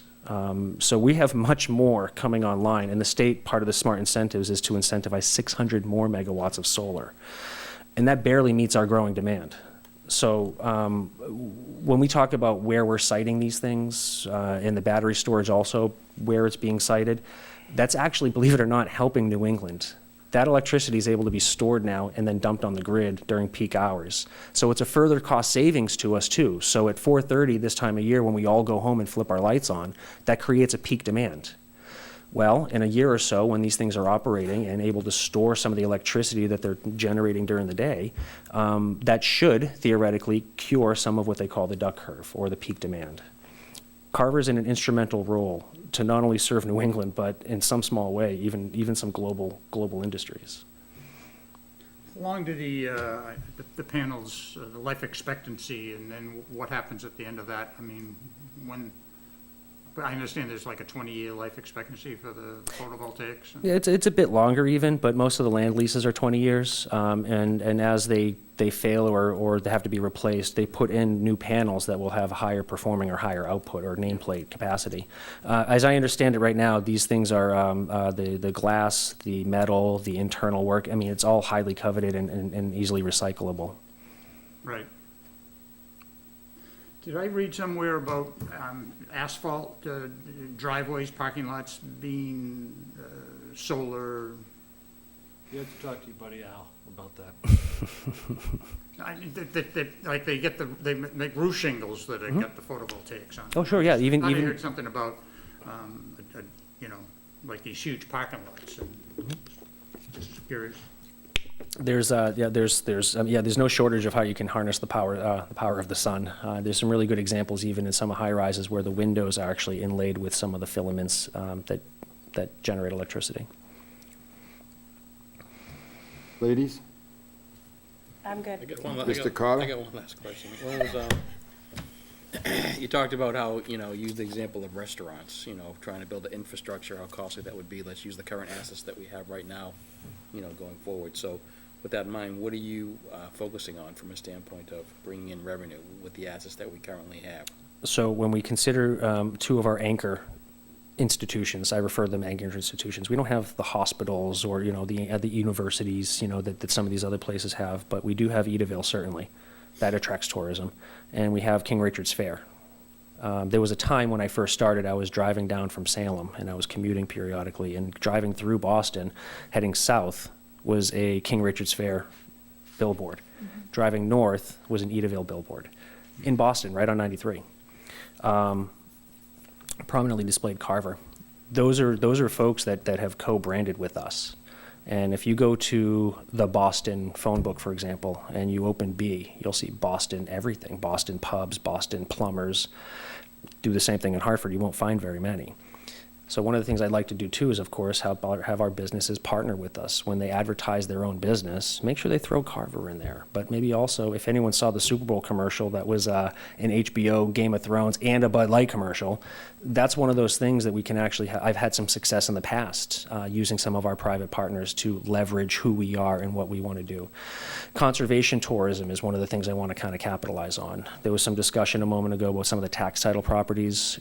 The Cedar Swamp has a handful of properties that are in tax title. Working with the finance team and Michael's staff, I hope that we can perhaps even claim some ownership of some of those so that we can expand some of our conservation tourism. Working with the Boy Scout troops, there's a lot of open space that just doesn't have trails, and none of them are ADA accessible, of course. So, maybe there's something else there that we can do and advertise the trail maps online and leverage that with the state park service as well. Miles Standish is down the road too. That attracts some folks. So really, it's asset mapping that needs to occur. And then when you consider too that not very many people are driving into Carver to work, so we have to consider how else might we get an additional population base to come into Carver. With the URP, that's going to change. And we're talking, was it Michael, 800 jobs, 3 shifts? That's no small thing. So that might even create new opportunities in that plaza area up there in Cranberry Plaza and at Silo Marketplace for small businesses and restaurants to start to thrive. And then we start to partner and leverage with them. There's a bed and breakfast that just opened up in town in the last few months off of Rochester Road. So we worked with Jake Braley so that we could see what he was promoting about the town, and he was good enough to share with us his binder. So we know now some of the things that do come up later on in the future, we can put it in his binder, and he'll have a committed a committed audience or a captive audience to know, well, this new thing is coming up. We heard earlier tonight from the recreation director. You know, it's really just about leveraging our resources, what we want to see done, and using our partners to make sure they get done. Frankly, I don't come with all the answers, sir, but I do know that conservation is one of the things that I think could possibly be expanded on. Thank you. Motion? It's his job. You get to do it tonight, I Make a guess. motion to approve the budget of $432,591 in advance of the Board of Selectmen for vote. I second. Motion made and seconded to advance the budget to the selectmen. Any further discussion? All those in favor? Aye. Aye. Against? Carried unanimously.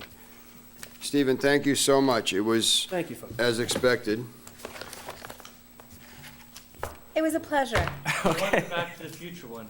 Yeah. How many terabytes was that? Or what was it? It's like 1.21 gigawatts or something, yeah, 1.21 yeah, but gigawatts. you have to get those He from would the know that. This Libyans. is You have what to get them from the happens. Libyans in the parking lot. It's what happens when you work for like Hartford and stuff, your Springfield, you know, the wacky cities. You become cultured, is that what you're saying? The next thing on our agenda is the grant program for nonprofits. I would like a motion to continue that. Is that possible? motion to continue? Sounds good to me. Second. Wait a minute. No, you're good. You okay with that? Yeah, you're okay with that. Motion made and seconded to continue the grant program to the next meeting. All those in favor? Aye. All those opposed? Carried. I did not ask for discussion, but go ahead. Good. That'll save a few minutes. Mr. Chairman, I mentioned I'm not going to be here the next meeting on the 21st. And neither is Kate, so we might put some of these off. One here that I could just rattle off in 3 minutes just to explain what they are. Okay. Then one here. Timing. So, all right, start timing. On the second page, I'm going to start from the bottom and go up. We've got employee benefits. For those that aren't familiar, the call firefighter LoSAP, that's kind of a little pension plan that we have for the firefighters. So if they spend 20 more years, I believe that's the number, then they get, you know, a couple $100 a month is what that boils down to. That's what that is. The next item is the Plymouth County assessment. This is our pension retirement system. Yep. I think we have about 11 more years on that, and so we're paying that down. This is what the assessment is to catch up with that. So that is our pension system. From there, our health insurance premiums, we're budgeting a 9% increase in healthcare this year, which comes out at the $1.255 million number there. Life insurance premiums, $8,000, and the next one is Social Security Medicare payments. Again, no significant changes there. Moving north or up, we've got the Historic District Commission and the Historic Commission. Those are just the salary line items and a small stipend for some incidentals.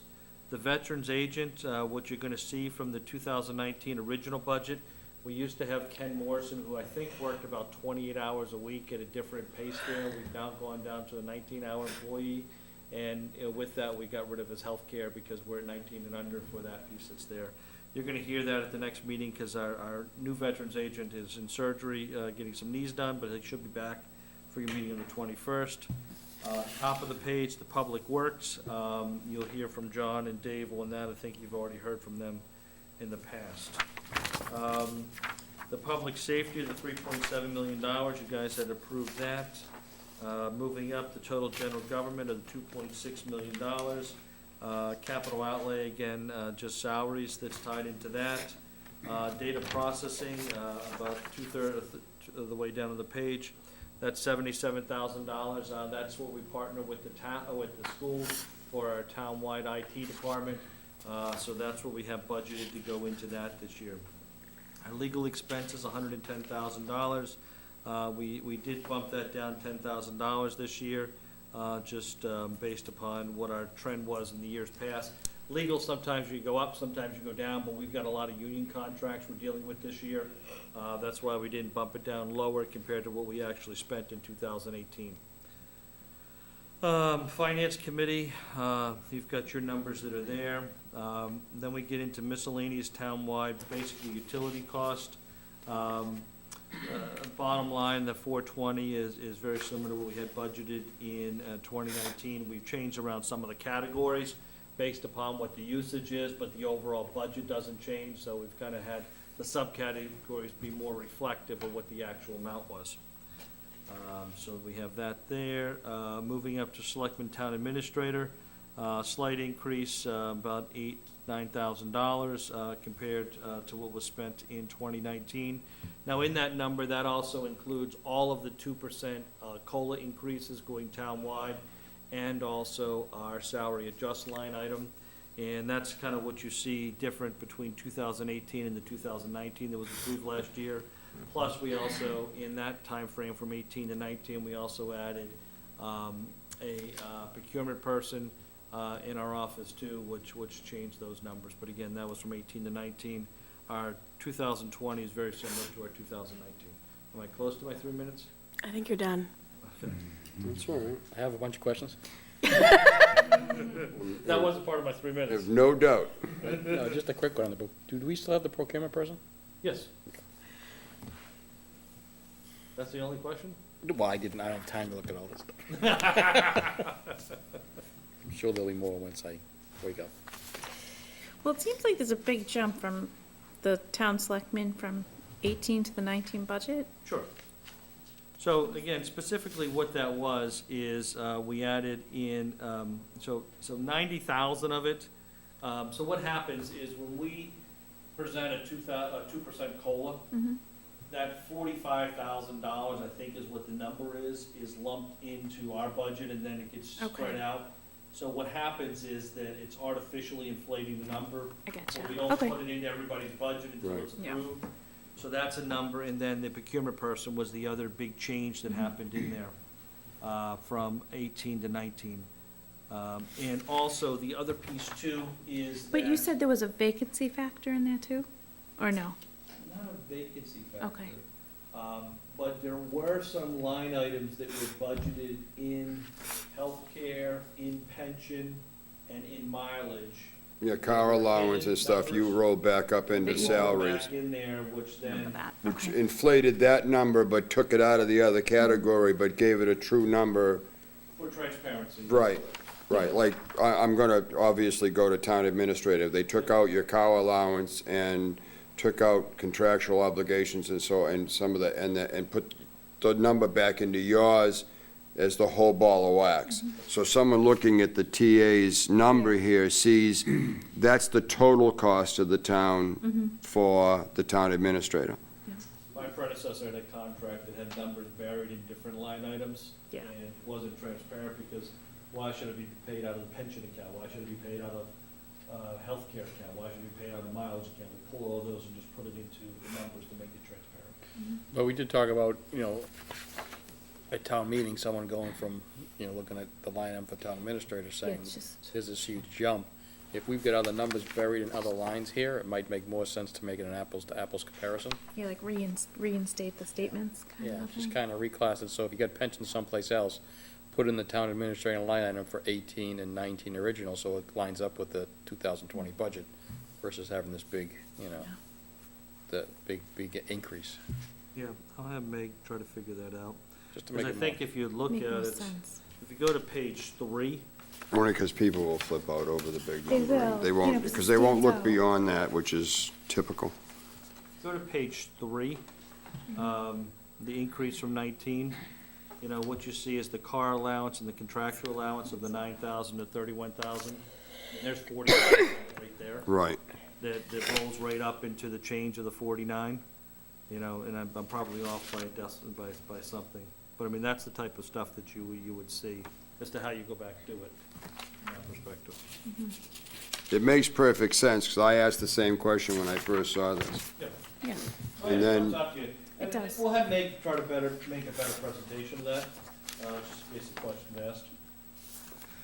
I'm just thinking it should be maybe more explained when it goes before the, for the town meeting, before they start looking, thinking we gave you a $50,000 a year increase. So what town meeting approves Is the bottom line number. is page 1 and 2. Right.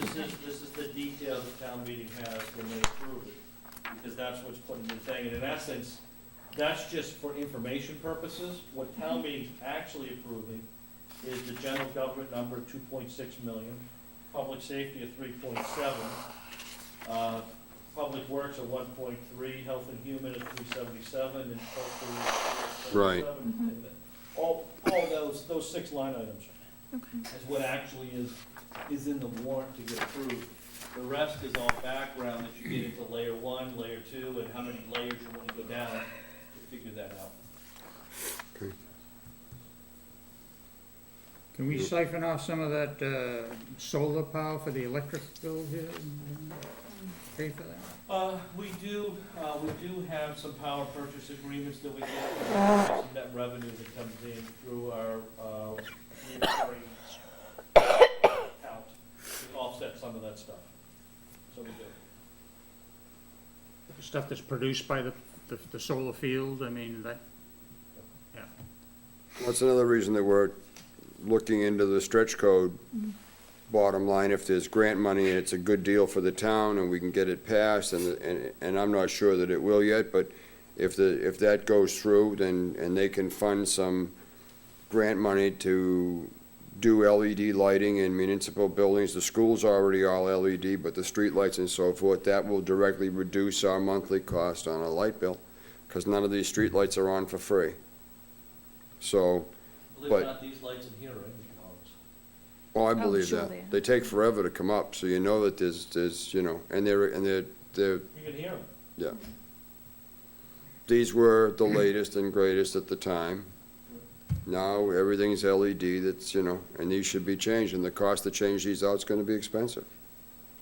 So, but, do we need a motion for all your stuff you just did? I don't think so, do we? You're gonna vote the whole numbers together anyway at the end. Unless you wanna make that motion, it's up to you. I want to do some more review. Okay. I'll just do it at the end. Okay. I would like also a motion to continue the, I make a motion to Stretch code. continue the green energy stretch code adoption for Carver. Second. motion made and seconded to continue the meeting, green energy stretch code for Carver. All, any further discussion? All those in favor? Aye. Opposed? Carried? Good. Okay, we got time for the minutes? Have everybody read the minutes? Motion to approve as written? I second. Motion made and seconded to approve the minutes as presented. Any further discussion? All those in favor? Aye. All those opposed? Carried unanimously. Go ahead. I make a motion to adjourn. Second. Third, fourth, fifth, sixth, seventh. Motion made and seconded to adjourn. Any further discussion? All those in favor? Aye. We're out.